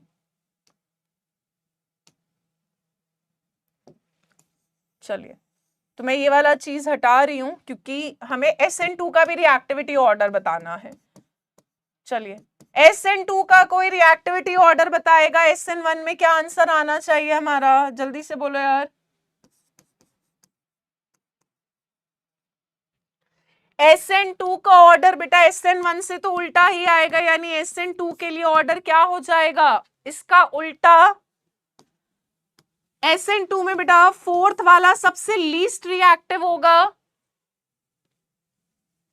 3 डिग्री वाला तो सबसे धीरे जाएगा, उसके बाद बेटा सेकेंडरी वाला, फिर ये वाला, और फिर फर्स्ट वाला सबसे तेजी। अब SN2 में क्या होगा बेटा, इस वाले अल्काइल हैलाइड में स्टेरिक हिंड्रेंस ज्यादा है, बड़ा ग्रुप है, भीड़ ज्यादा है। यहां पर क्या है, इस कार्बन पर भीड़ कम है, वहां ब्रांचिंग हो रखी है, भीड़ ज्यादा है, ठीक है। सो SN2 के लिए बेटा ऑर्डर उल्टा हो जाएगा। सबको ये बात क्लियर है? हाँ, आप अगर आपको मतलब ये मैंने इंक्रीजिंग में लिखा है, डिक्रीजिंग में लिखना है तो 1, फिर 3, फिर 2, फिर 4, ठीक है, 1 3 2 4 हो जाएगा।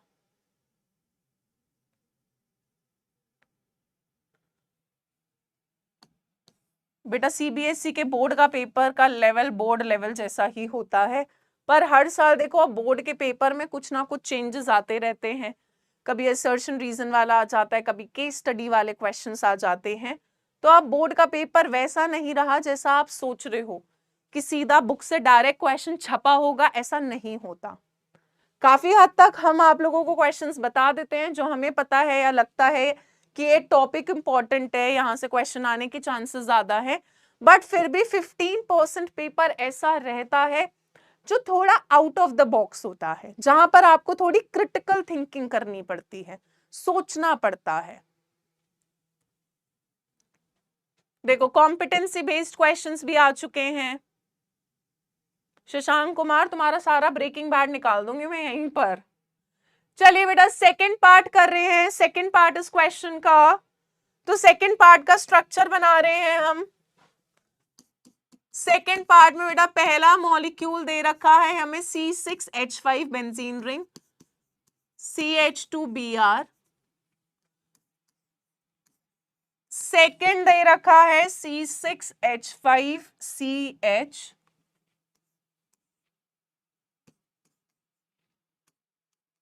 Br,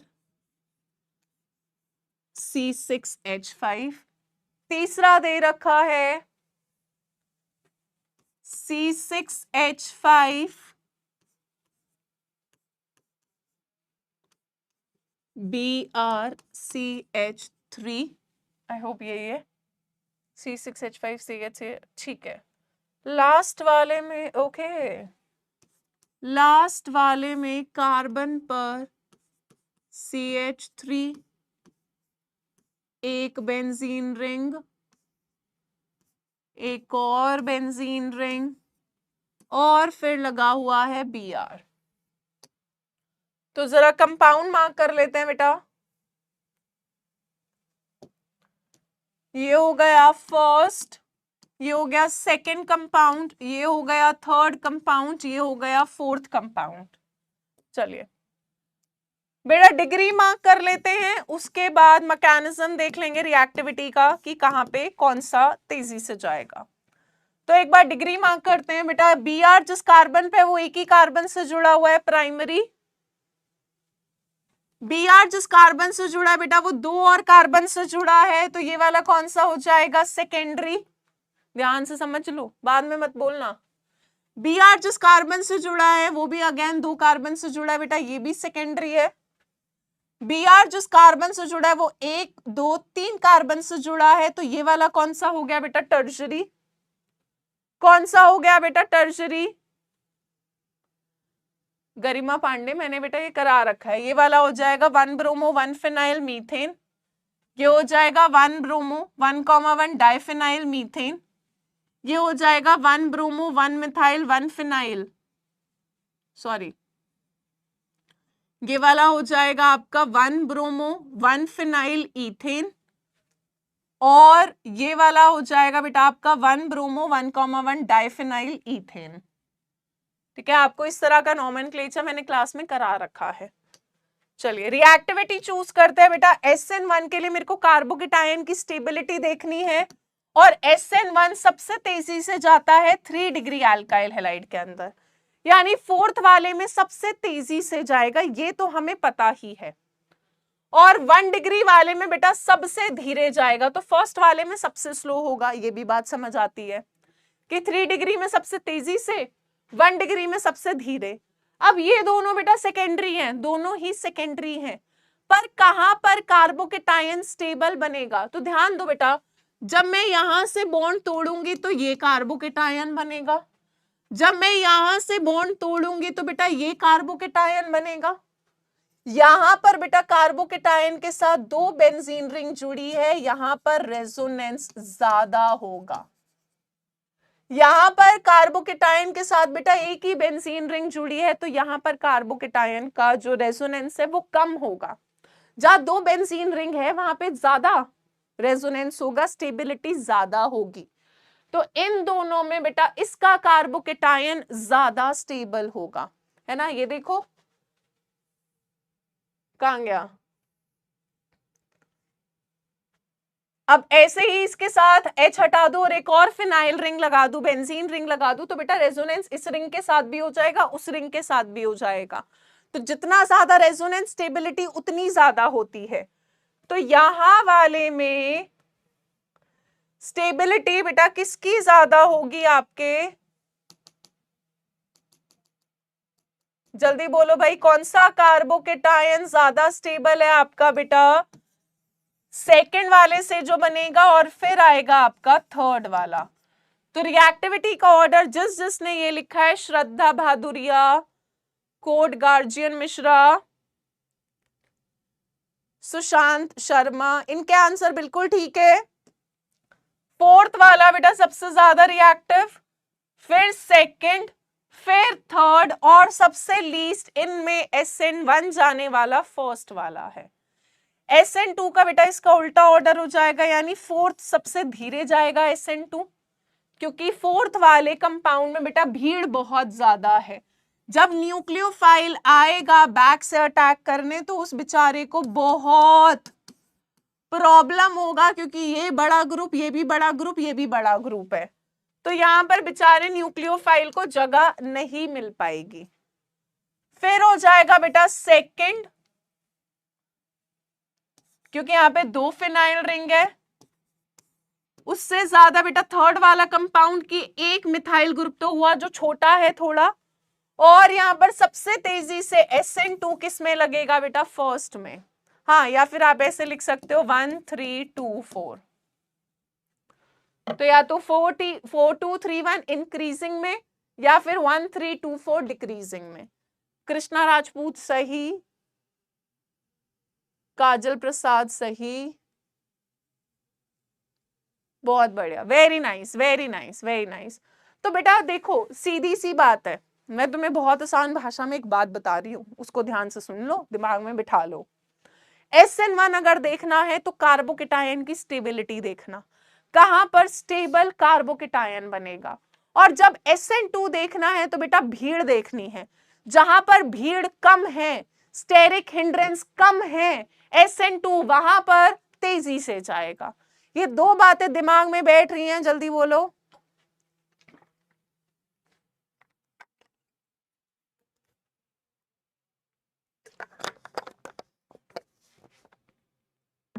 बात क्लियर है?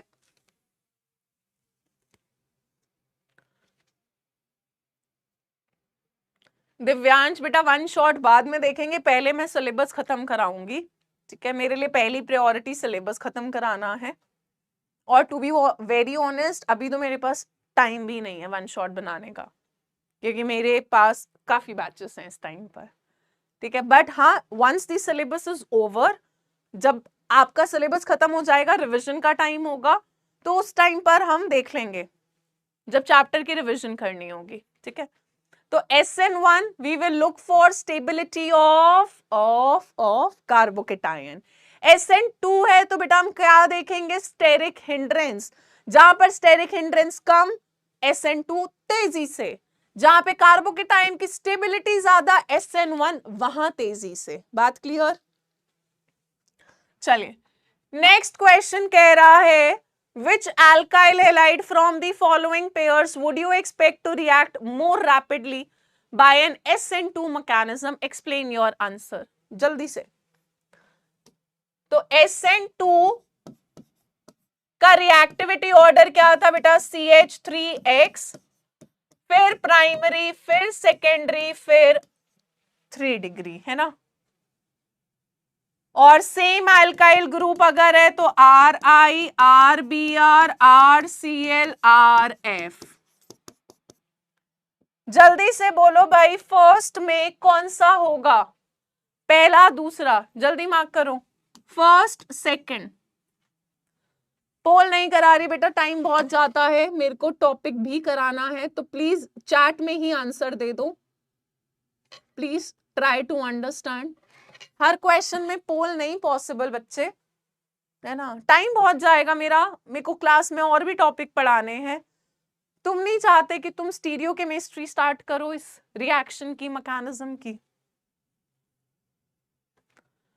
तो बेटा अब यहां पर अगर हम मार्क करें तो Br जिस कार्बन पे जुड़ा है बेटा, ये प्राइमरी अल्काइल हैलाइड है, Br जिस कार्बन पे जुड़ा है वो फर्दर 2 से जुड़ा है सेकेंडरी। प्राइमरी और सेकेंडरी में SN2 बेटा कहां पर तेजी से होता है, प्राइमरी में, तो इन दोनों में ये फास्टर SN2 जाएगा। इन दोनों में देखते हैं बेटा, डिग्री आइडेंटिफाई करो, Br जिस कार्बन पे है 2 डिग्री, Br जिस कार्बन पे है 3 डिग्री। जल्दी बोलो सेकंड पार्ट में बेटा कौन तेजी से SN2 जाएगा, 2 डिग्री वाला या 3 डिग्री वाला, फर्स्ट वाला या सेकंड वाला, जल्दी बोलो। सेकंड पार्ट के अंदर बेटा, सेकंड पार्ट के अंदर ये वाला SN2 2 डिग्री और 3 डिग्री में तेजी से SN2 कौन जाएगा बेटा, 2 डिग्री वाला। इस पर बल्कीनेस कम है, एक मिथाइल है, एक है और ये है, यहां पर बेटा ज्यादा हिंड्रेंस है। चलिए चलिए चलिए, लास्ट वाला, Br जिस कार्बन पे वो एक से ही जुड़ा है प्राइमरी, Br जिस कार्बन पे जुड़ा है वो भी एक से ही जुड़ा है प्राइमरी, है ना, ये एक ही कार्बन से जुड़ा है, ये भी एक ही कार्बन से जुड़ा है। अब कैसे डिसाइड करूं, अब कैसे डिसाइड करें कि ये वाला या ये वाला थर्ड में? तो बेटा इतना याद रखो, SN2 वहां जा तेजी से जहां पे स्टेरिक हिंड्रेंस कम होगी, SN2 वहां पर फास्टर होगा। तो बेटा थर्ड पार्ट में दोनों ही प्राइमरी है गौरव, दोनों सेम नहीं है, कंपाउंड सेम नहीं है। तो बेटा यहां पर देखो भीड़ कहां पर कम है, यहां पर क्या है, Br जिस कार्बन पे है बेटा मिथाइल दूर है, ब्रांचिंग दूर है। यहां पर क्या है, Br जिस कार्बन पर जुड़ा है वहीं पे ब्रांचिंग हो रखी है, ब्रांचिंग होगी तो भीड़ पास है ना, यहां पर भीड़ दूर है, ठीक है। तो बेटा स्टेरिक हिंड्रेंस कहां पर कम है आपकी, फर्स्ट वाले में। तो इस वाले में ये वाला कंपाउंड आपका फास्टर SN2 जाएगा, क्योंकि यहां पे ब्रांचिंग दूर है, भीड़ दूर है, यहां पे ब्रांचिंग बहुत पास है आपके, ठीक है। Are we clear with this question? Next question पर चलें बेटा। तो यहां पर ये फास्टर, यहां पर ये फास्टर, यहां पर ये फास्टर जाएगा SN2। नेक्स्ट क्वेश्चन पर चल रहे हैं बेटा जी, चलिए चलिए चलिए, नेक्स्ट क्वेश्चन बताना है आपको।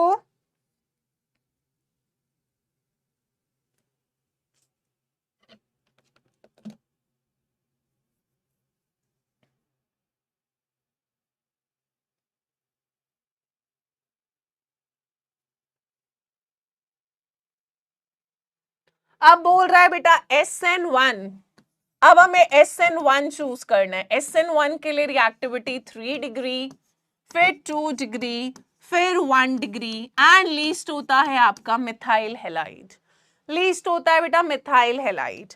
अगर मैं फर्स्ट वाला देखूं तो हैलोजन जिस कार्बन पर है वो फर्दर 3 कार्बन से जुड़ा हुआ है, तो ये वाला हो जाएगा 3 डिग्री। हैलोजन जिस कार्बन से जुड़ा है बेटा वो और 2 कार्बन से जुड़ा है, 2 डिग्री।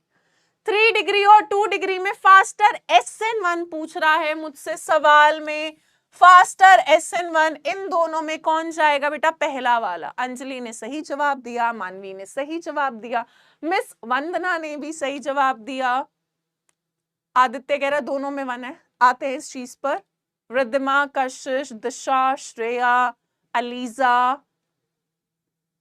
ठीक है, बहुत बढ़िया बहुत बढ़िया, Sapna, Gaurav, Cheshta, Saumya, Jaypreet, Aman Gupta, very nice very nice very nice guys.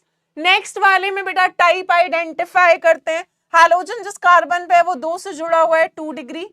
Halogen जिस कार्बन से जुड़ा है वो और एक कार्बन से जुड़ा है बेटा प्राइमरी, 2 डिग्री और 1 डिग्री में SN1 फास्टर कौन जाता है बेटा आपका, 2 डिग्री वाला। तो इसमें भी पहला वाला फास्टर जा रहा है और इसमें भी पहला वाला फास्टर SN1 जा रहा है। बात क्लियर है, बात क्लियर है, जल्दी बोल दो भाई।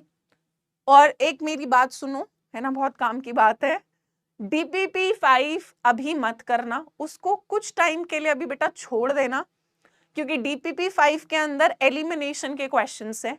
मुझे, क्योंकि हम DPP एडवांस में देते हैं, मुझे लगा था कि हम खत्म कर लेंगे, पर तुम इतना स्लो पढ़ते हो तो हमारा वो टॉपिक नहीं हो पाया।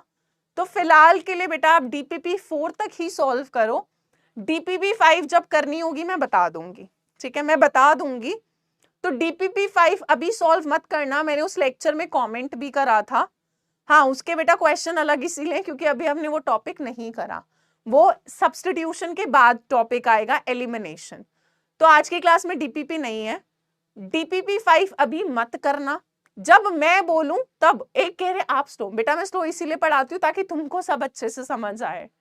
बताओ, मुझसे ज्यादा तो मुझे ज्यादा टेंशन है, पर मैं स्लो इसीलिए पढ़ा रही हूं, हमें तो ये चैप्टर खत्म कराने के लिए कितना लेक्चर मिला है प्लानर में, 7 या 8 मिला है। आज 7वीं क्लास हो गई है, बताओ कहाँ चैप्टर खत्म हुआ। पर मैं ये चाहती हूँ कि तुम्हारे को समझ अच्छे से आए ऑर्गेनिक, इसीलिए मैं बार बार चीज रिपीट करती हूँ। तो बेटा DPP5 अभी मत करना, 1 से 4 तक खूब अच्छे से प्रैक्टिस करो, जितना NCERT का क्वेश्चन मैंने बोला वो करो, और नोट्स बार बार रिवाइज करो। चलिए नेक्स्ट टॉपिक स्टार्ट कर रहे हैं बेटा जी हम, ऑप्टिकल आइसोमेरिज्म। ठीक है, ऑप्टिकल आइसोमेरिज्म पॉइंट्स में लिखते चलेंगे बेटा। It is a type of stereo isomerism, है ना। तुमने अगर आइसोमेरिज्म वाली क्लास देखी होगी, GOC का लेक्चर 2 देखा होगा, तो वहां पर बेटा मैंने आइसोमेरिज्म 2 में पढ़ाया था, स्ट्रक्चरल और स्टीरियो। स्टीरियो फर्दर 2 प्रकार का होता है बेटा, ज्योमेट्रिकल एंड ऑप्टिकल। ज्योमेट्रिकल 11वीं क्लास में होता है, बट अब वो हमारे आज सच काम का नहीं है, क्योंकि हमें तो 12वीं देनी है, हमें तो बोर्ड देना है, और हमारे लिए काम का इस साल में ऑप्टिकल वाला है। ठीक है, तो ज्योमेट्रिकल से आपको सवाल नहीं आएगा बोर्ड के अंदर। चलिए, so it is a type of stereo isomerism. अब ऑप्टिकल आइसोमेरिज्म की डिफाइन लिख रहे हैं बेटा, कंपाउंड्स। ठीक है, देखो आइसोमेरिज्म क्या था, कंपाउंड का मॉलिक्यूलर फॉर्मूला होना सेम जरूरी है। तो कंपाउंड्स का मॉलिक्यूलर फॉर्मूला सेम होता है, पर प्रॉपर्टीज अलग होती हैं, फिजिकल अलग हो सकती है, केमिकल अलग हो सकती है। स्ट्रक्चर में जब डिफरेंस आता है तो बेटा हम स्ट्रक्चरल आइसोमेरिज्म बोलते हैं। जब स्पेस में एटम का अरेंजमेंट अलग अलग होता है ना, एटम का 3D स्पेस में अरेंजमेंट जब अलग अलग होता है, तब अराइज करता है आपका स्टीरियो आइसोमेरिज्म। ठीक है, सो compounds which can rotate the, ठीक है, कंपाउंड्स कह लो, स्टीरियो आइसोमर्स कह लो। ये बेटा कोऑर्डिनेशन वाला अलग है, कृष्णा राजपूत, है ना, कोऑर्डिनेशन वाला अलग है बेटा, आर्यन राजपूत ज्योमेट्रिकल काम का नहीं है। अगर आपको 11वीं का तब भी पढ़ना हो तो आप YouTube से पढ़ सकते हो, बट 11वीं का GI मेरे काम का 12th में नहीं है, तो मैं उस चीज पर टाइम नहीं वेस्ट करूंगी। फिर भी आपको पढ़ना है तो आप YouTube इतना चलाते ही हो, थोड़ा सा पढ़ने के लिए भी चला लेना। ठीक है, हाँ, जो बेटा आपने कोऑर्डिनेशन जिन जिन ने पढ़ लिया है वहां पर दूसरा वाला है, वो कोऑर्डिनेशन कॉम्प्लेक्सेस का होता है, ऑर्गेनिक वाला दूसरा है, बट हाँ बेसिक सेम है। देखो जो कोर होता है वो तो सेम ही रहेगा। So compounds which can rotate the plane polarized light, compounds which can rotate the plane polarized light either in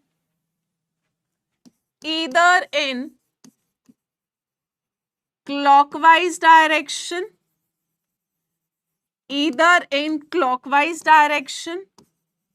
or anti-clockwise direction।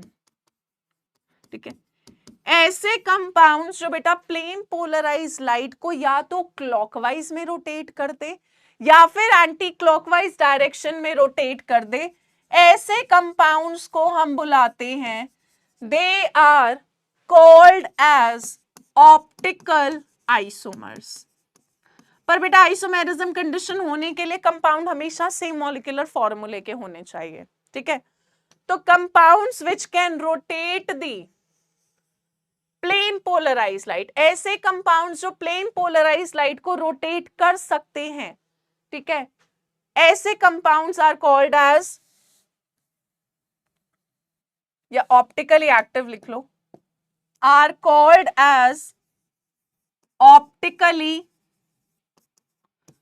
Active compounds. ठीक है, compounds which can rotate the plane polarized light either in clockwise direction or in anti-clockwise direction are called as optically active compounds, or they are called as optical isomers। अब बेटा एक instrument होता है हमारे पास जिसको हम कहते हैं पोलैरीमीटर। ठीक है, ये लैब के अंदर होता है और ये जब आप कॉलेज लेवल पे केमिस्ट्री लेते हो ये तब आता है। ठीक है, स्कूल तक में ये नहीं कराया जाता।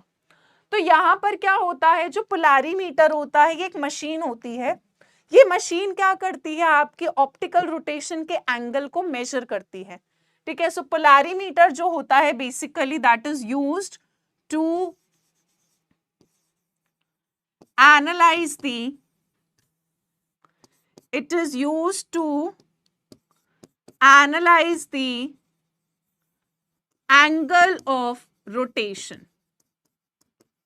ठीक है, आपकी प्लेन पोलराइज लाइट बेटा कितने एंगल पर रोटेट हुई है वो इंस्ट्रूमेंट। अच्छा कुछ लोग कह रहे हैं हमने तो लैब की शक्ल भी नहीं देखी, कोई बात नहीं बेटा, है ना, इट्स ओके। सो यहाँ पर क्या होता है बेटा, पोलैरीमीटर एक इंस्ट्रूमेंट होता है, वो अभी मैं दिखाऊंगी कैसा दिखता है। तो ये जो इंस्ट्रूमेंट होता है ये एंगल ऑफ रोटेशन मेजर करने के लिए इस्तेमाल होता है। इस इंस्ट्रूमेंट पे जब हम किसी भी सैंपल के लिए चेक करते हैं, इस पर रीडिंग आ जाती है, कैसी छोटी सी स्क्रीन लगी होती है उस पर आपकी रीडिंग आ जाती है। यहां तक लिखा, आगे बढ़ूं,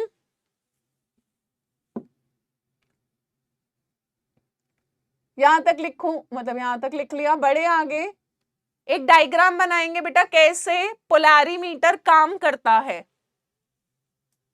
जल्दी बोलो यार, लिख लिया। हाँ लोकेश बेटा, केमिस्ट्री की लैब भी होती है।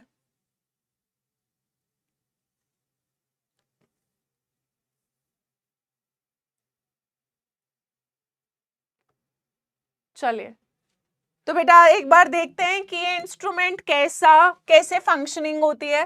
तो होता क्या है, ये आपकी कोई भी ऑर्डिनरी सोर्स ऑफ लाइट है जो भी आप दे रहे हो। ठीक है, this is ordinary source of light. मान लो कोई बल्ब है, कुछ है, ठीक है, तो मान लो आपने बल्ब से लाइट दी, टॉर्च से लाइट दी। ठीक है, तो ये ऑर्डिनरी सोर्स ऑफ लाइट को बेटा हम पास करते हैं एक टेस्ट ट्यूब से। ठीक है, ये टेस्ट ट्यूब जो होती है बेटा ये बनी होती है निकोल प्रिज्म से। ठीक है, निकोल प्रिज्म एक स्पेशल मिनरल से बना होता है, वो मिनरल होता है बेटा calcite mineral, calcium carbonate crystalline form वाला। तो जो बेटा निकोल प्रिज्म होता है ये बेसिकली एक्ट करता है एज अ पोलराइजर। ठीक है, पोलराइजर का काम क्या होता है, लाइट को एक प्लेन में कन्वर्ट करना। ठीक है, अभी क्या है, बल्ब वगैरह में लाइट अलग अलग डायरेक्शन में जारी होती है, तो पोलराइजर का, निकोल प्रिज्म का क्या काम होता है, निकोल प्रिज्म में बेटा लगता है डबल रिफ्रैक्शन। अगर तुमने अभी लाइट नहीं पढ़ा तो कोई बात नहीं, बट मेरे ख्याल से 10th में तुमने रिफ्लेक्शन और रिफ्रैक्शन पढ़ा होगा, है ना। तो बेटा निकोल प्रिज्म में लगता है double refraction, fraction not reflection. ठीक है, रिफ्लेक्शन की बात नहीं करी, रिफ्रैक्शन की बात करती हूँ, वो भी डबल रिफ्रैक्शन। ठीक है, सो यहाँ पर क्या होता है, निकोल प्रिज्म की एक टेस्ट ट्यूब बनी होती है, बहुत बहुत बहुत महंगी होती है।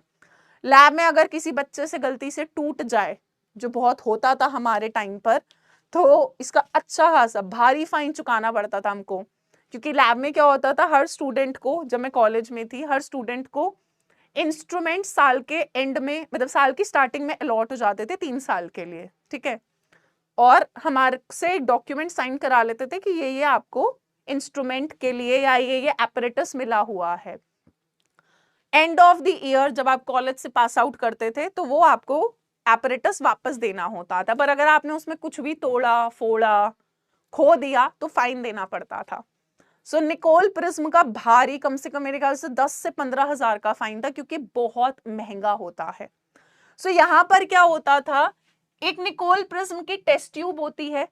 अब जिस भी कंपाउंड को आप चेक करना चाहते हो कि बेटा वो ऑप्टिकली एक्टिव है या नहीं है, तो उस कंपाउंड का हम क्या करते हैं, सोल्यूशन बनाकर उस टेस्ट ट्यूब के अंदर डाल देते हैं। इतनी सी टेस्ट ट्यूब होती है, तो उस टेस्ट ट्यूब के अंदर जिस भी कंपाउंड को आप चेक करना चाहते हो कि वो ऑप्टिकली एक्टिव है या नहीं है, उसका हम सोल्यूशन बनाकर इस ट्यूब के अंदर डाल देते थे।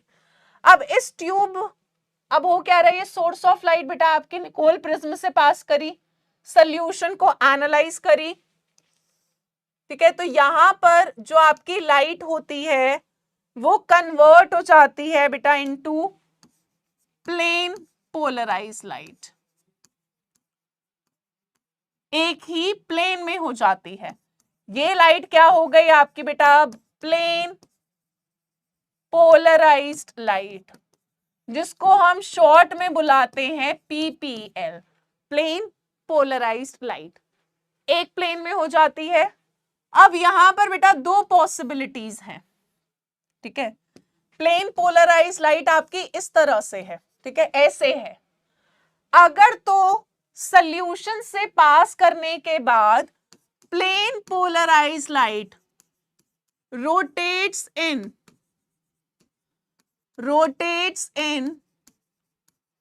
clockwise डायरेक्शन, तब हम बोलते हैं कि आपका जो कंपाउंड है बेटा वो कैसा रोटेटरी होता है, डेक्स्ट्रो रोटेटरी होता है। ये समझा रही हूं ये क्या होता है। अगर प्लेन पोलराइज लाइट बेटा इस तरह से, ठीक है, ऐसे रोटेट कर गई है ना, पहले ऐसे थी, अगर इस डायरेक्शन में ऐसे रोटेट कर रही है ना, ऐसे से इस डायरेक्शन में इतना इतना है ना, अगर क्लॉकवाइज में रोटेट कर रही है तो हम बोलते हैं हमारा कंपाउंड कैसा होता है बेटा, डेक्स्ट्रो रोटेटरी। डेक्स्ट्रो रोटेटरी को हम लिखते हैं स्मॉल डी से, या फिर बेटा प्लस से दिखाते हैं, यानी यहां पर जो रोटेशन का एंगल होता है वो प्लस में होता है, वैल्यू पॉजिटिव में आती है, ठीक है। अभी ये पूरा समझा रही हूं डायग्राम के थ्रू। अगर प्लेन पोलराइज लाइट सॉल्यूशन से पास होने के बाद एंटी क्लॉकवाइज डायरेक्शन में घूमी है ना, प्लेन पोलराइज लाइट रोटेट्स इन एंटी क्लॉकवाइज डायरेक्शन, तब हम कहते हैं कि हमारा जो भी कंपाउंड है वो कैसा होता है बेटा, आपका लीवो रोटेटरी। और लीवो रोटेटरी को हम एल या माइनस से डिनोट करते हैं। किससे डिनोट करते हैं बेटा, स्मॉल एल या माइनस से। तो अगर प्लेन पोलराइज लाइट इस तरह से रोटेट हुई बेटा, ठीक है, क्लॉकवाइज में घूमी तो डेक्स्ट्रो, एंटी क्लॉकवाइज घूमी तो लीवो, यानी ये प्लेन पोलराइज लाइट है बेटा। अगर ये लाइट आपकी क्लॉकवाइज घूमी 10 degree, 12 degree, 15 degree, 18 degree, 20 degree, compound पर होता है, यानी अगर आपको एंगल ऑफ रोटेशन प्लस में मिल रहा है, वैल्यू स्क्रीन पे प्लस में आ रही है, तो डेक्स्ट्रो रोटेटरी होगा कंपाउंड, सीधी सी बात है। अगर मेरे को कंपाउंड की रोटेशन बेटा नेगेटिव में मिली, यानी कंपाउंड कहां पे रोटेट हुआ होगा, एंटी क्लॉकवाइज, यानी इस डायरेक्शन में रोटेट हुई होगी। प्लेन पोलराइज लाइट बेटा अगर घड़ी वाली डायरेक्शन में रोटेट हो रही है तो क्लॉकवाइज, डेक्स्ट्रो रोटेटरी। अगर उल्टा, घड़ी की डायरेक्शन से उल्टी मूवमेंट है, एंटी क्लॉकवाइज है, तो हम बोलते हैं लीवो। यहां पे रोटेशन बेटा नेगेटिव होते हैं क्योंकि अभी जो एंगल है वो जीरो है। अब अगर मान लो यहां से +10 घूमा तो आपको 10 डिग्री आएगी। अगर आपकी प्लेन पोलराइज लाइट बेटा +12 डिग्री एंगल पर रोटेट हुई तो 12 डिग्री का रोटेशन आएगा। अगर आपकी एंटी क्लॉकवाइज में मान लो -28 डिग्री घूमी तो इतना रोटेशन आ जाएगा, ठीक है। तो हमने क्या कहा बेटा कि अगर प्लेन पोलराइज लाइट क्लॉकवाइज जाए तो डेक्स्ट्रो, एंटी क्लॉकवाइज जाए तो लीवो, ठीक है। निकोल प्रिज्म का कोई डायग्राम नहीं है बेटा, जैसा प्रिज्म होता है ये भी वैसा ही है, ये कोई अलग थोड़ा ना हो जाएगा। यहां तक बात क्लियर है? जल्दी बोल दो भाई। अच्छा, एक सवाल, अगर मेरा कंपाउंड कोई भी रीडिंग ना दे, पोलैरिमीटर में कोई रोटेशन ही नहीं आई, कुछ भी रीडिंग, कोई भी वैल्यू नहीं आई, मतलब आपका कंपाउंड बेटा कैसा होगा, ऑप्टिकली इनएक्टिव। कैसा हो जाएगा बेटा? Optically inactive. बात क्लियर है? तो ऑप्टिकली एक्टिव तभी है जब कंपाउंड क्या कर रहा है बेटा? कंपाउंड जब प्लेन पोलराइज लाइट को रोटेट कर सकता है तभी कंपाउंड आपका कैसा होता है? ऑप्टिकली एक्टिव होता है। अगर पीपीएल से कोई रोटेशन आई ही नहीं तो फिर आपका कंपाउंड ऑप्टिकली इनएक्टिव होगा। बात क्लियर है? चलो, तो अब तुम्हें थोड़ा सा डायग्राम दिखा रही हूं मैं। चलिए बेटा देखो जरा एक बार डायग्राम में।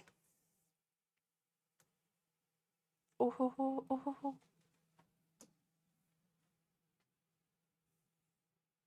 हाँ जी, ये वाला डायग्राम देखो बेटा, इस तरह की इंस्ट्रूमेंट होता है। ये पोलारीमीटर होता है। स्क्रीन पर ऐसे रीडिंग आती है आपके एंगल ऑफ रोटेशन की, +15, +20, +28.5 प्लस जितना भी आ रहा होता है। तो अगर बेटा स्क्रीन से हमें वैल्यू पता लग जाती है, अगर कोई वैल्यू नहीं आ रही मतलब कंपाउंड कैसा होगा? ऑप्टिकली इनएक्टिव होगा। चलिए अब जरा एक बार देखो पोलारीमीटर के अंदर क्या क्या चीजें होती हैं। जो ट्यूब है, इस ट्यूब में क्या क्या चीज होती है वो अभी आपको मैंने दिखाया। डायग्राम जो हमने बनाया था उसी को दोबारा कर रहे हैं एक बार।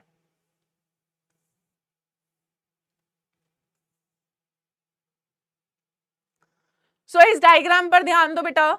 यहां पर क्या है कि ये आपकी सोर्स ऑफ लाइट है। ये सोर्स ऑफ लाइट बेटा अभी अलग अलग डायरेक्शन में है, तो ये अभी पोलराइज नहीं है।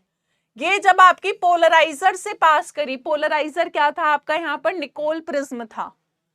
तो लाइट किस में कन्वर्ट हो गई बेटा? आपकी पोलराइज लाइट में।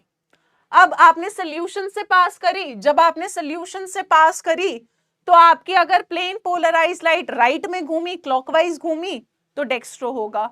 अगर आपकी plane polarise light anti clockwise में घूमी तो बेटा लीवो रोटेटरी होगा। जैसे अगर मैं यहां पर देखूं तो मेरी प्लेन पोलराइज लाइट बेटा इधर घूमी है, उल्टा इस साइड घूमी है ना, ऐसे थी ऐसे घूम गई, तो ये वाला कंपाउंड जो भी होगा कैसा रोटेटरी हो जाएगा? आपका लीवो रोटेटरी हो जाएगा। कैसा हो जाएगा बेटा? Laevo rotatory. ठीक है, तो यहां से ऑब्जर्वर को पता चलता है, वो एनालाइज करता है और फिर स्क्रीन पर आपको एंगल ऑफ रोटेशन आ जाता है। बात क्लियर है कि कैसा होता है? एक कह रहा है निकोल प्रिज्म भी दिखा दो, तो बेटा निकोल प्रिज्म वैसे वो नॉर्मल प्रिज्म होता है, उसमें दिखाने लायक कुछ ऐसा है नहीं बेटा। सब डायग्राम बहुत बढ़िया दिख रहा है, तुम बातें मत बनाया करो फालतू की। चलिए, हाँ 8 मिनट बचे हैं। गुनगुन तो क्या हो गया बेटा, 8 मिनट बहुत है। चलिए नेक्स्ट आगे बढ़ रहे हैं। यहां तक सबने लिख लिया डेक्स्ट्रोलीवो क्या है? डेक्स्ट्रोलीवो क्या है? जल्दी बोलो भाई। चलिए अब यार तुम्हारे पास ना इंस्ट्रूमेंट है ना तुम्हारे पास लैब है, कितनों ने तो लैब भी नहीं देखी, तो आपको कैसे पता चलेगा कि आपका कंपाउंड ऑप्टिकली एक्टिव है या नहीं है? तुम लैब तो जाओगे नहीं, पोलारीमीटर तो खरीदोगे नहीं, एक एक कंपाउंड का चेक तो करोगे नहीं सोल्यूशन बना बनाकर। तो हम थ्योरी में हम कंपाउंड को देखकर कैसे बताएंगे कि बेटा ये ऑप्टिकली एक्टिव होगा या नहीं होगा? तो इसके लिए 2 कंडीशन चाहिए। जल्दी से देखें। फॉर अ कंपाउंड, ऑर्गेनिक भी हो चाहे इनऑर्गेनिक हो बेटा, for a compound to be optically active, for a compound to be optically active, it should satisfy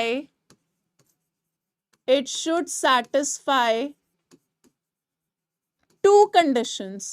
अगर बेटा किसी भी कंपाउंड को दुनिया में ऑप्टिकली एक्टिव होना है तो उसको ये 2 कंडीशन सेटिस्फाई करना बहुत जरूरी है। फर्स्ट कंडीशन है बेटा, the compound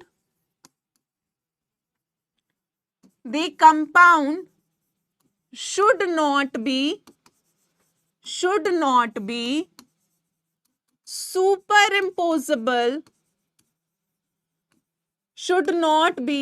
superimposable on its mirror image. Compound को बेटा अपनी मिरर इमेज पर इंपोज नहीं होना। ये क्या चीज होती है अभी बता रही हूं। For the compound should not be superimposable on its mirror image. और सेकेंड कंडीशन है बेटा, the compound should not contain any element of symmetry। बेटा आपके कंपाउंड के अंदर कुछ भी सिमेट्री नहीं होनी चाहिए, कोई एलिमेंट। अगर किसी कंपाउंड को ऑप्टिकली एक्टिव होना है, ये दो कंडीशन सैटिस्फाई होनी बहुत बहुत बहुत जरूरी है। पहला, अपनी मिरर इमेज पर सुपर इंपोज नहीं होना चाहिए। दूसरा, कोई भी सिमेट्री कंपाउंड के अंदर नहीं होनी चाहिए। मैं दो एग्जाम्पल, दो केस कंसिडर कर रही हूं, ध्यान से देखना। चलो, ये मान लो हमने बनाया बेटा जी H। चलिए इसकी मिरर इमेज बनाए फटाफट से बेटा। इसकी अगर मैं मिरर इमेज बनाऊंगी तो मिरर इमेज क्या होता है, इसका उल्टा। जैसे ये मेरा हाथ है तो इसकी मिरर इमेज ये होगी। H को उल्टा कर दो तो भी बेटा यही इमेज आएगी, इसकी यही इमेज आएगी। जल्दी बोलो यार, ठीक है। अगर बेटा हम इस H को इस पर उठाकर रखेंगे तो ये तो इसके ऊपर एकदम चिपक जाएगा, इंपोज हो जाएगा, ठीक है। तो ये दोनों आपस में बेटा क्या है, इम्पोजेबल मिरर इमेजेस। अगर बेटा आपकी मिरर इमेजेस एक दूसरे पर इंपोज हो जाए तो पहले कंपाउंड की मिरर इमेज बनाओ। अगर बेटा कंपाउंड की मिरर इमेज उस पर इंपोज हो पा रही है तो आपका कंपाउंड कैसा होता है बेटा जी, ऐसे केस में कंपाउंड क्या हो जाता है बेटा, ऑप्टिकली इनएक्टिव। क्या हो जाता है बेटा, ऑप्टिकली इनएक्टिव। बेटा 3 मिनट है, मेरे को 1 मिनट का और पढ़ाना है।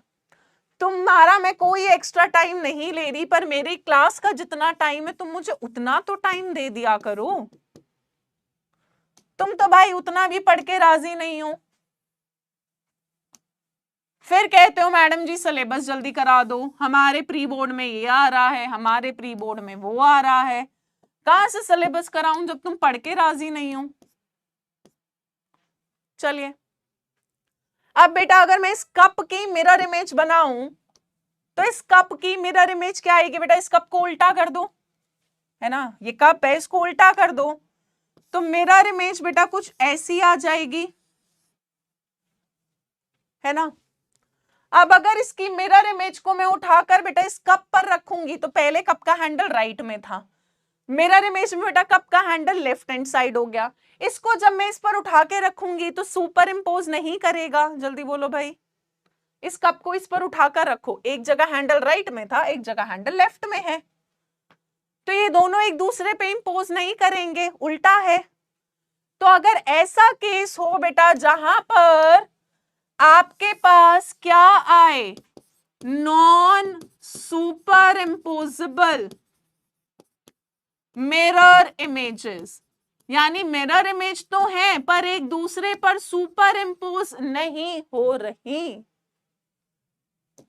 तो ऐसे केस में कंपाउंड क्या होता है बेटा आपका, ऑप्टिकली एक्टिव। अब देखो बेटा H के अंदर सिमेट्री प्रेजेंट है। अगर मैं H से ऐसे प्लेन पास करूं तो ये दो हिस्सों में बराबर टूटेगा, बराबर टूटेगा। पर अगर मैं बेटा कप से ऐसे प्लेन पास करूंगी तो मुझे दो इक्वल हिस्से नहीं मिलेंगे, एक साइड हैंडल होगा, एक साइड हैंडल नहीं होगा, है ना। तो जैसे हम बोलते हैं कि हमारी बॉडी के अंदर सिमेट्री प्रेजेंट होती है, तो यहां पर क्या है, H के अंदर प्लेन ऑफ सिमेट्री प्रेजेंट है। आप H से प्लेन पास करोगे आपको दो इक्वल हाफ मिलेंगे, तो इसमें सिमेट्री एलिमेंट प्रेजेंट है। कप में जब प्लेन पास करोगे तो यहां पर प्लेन में मतलब यहां पर सिमेट्री प्रेजेंट नहीं है, तो यहां पर ऑप्टिकली एक्टिव में बेटा दोनों कंडीशन है, not superimposable on its mirror image and should not contain any element of symmetry. तो आपका कंपाउंड कैसा होता है बेटा? Optically active. बात क्लियर है? ओके फाइन, छुट्टी कर देते हैं तुम्हारी। आज इतना ही कर रहे हैं।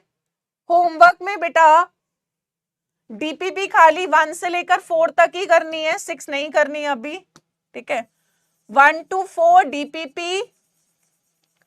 इसके अलावा जितना मैंने पढ़ाया है उतना एनसीईआरटी से पढ़ना है, और एनसीईआरटी के एग्जाम्पल 1 से 8 मत करना, भी 7 तक ही करना। 1 से इन टेक्स्ट 8 तक बैक एक्सरसाइज 1 से 9, 15 से 18 कर सकते हैं।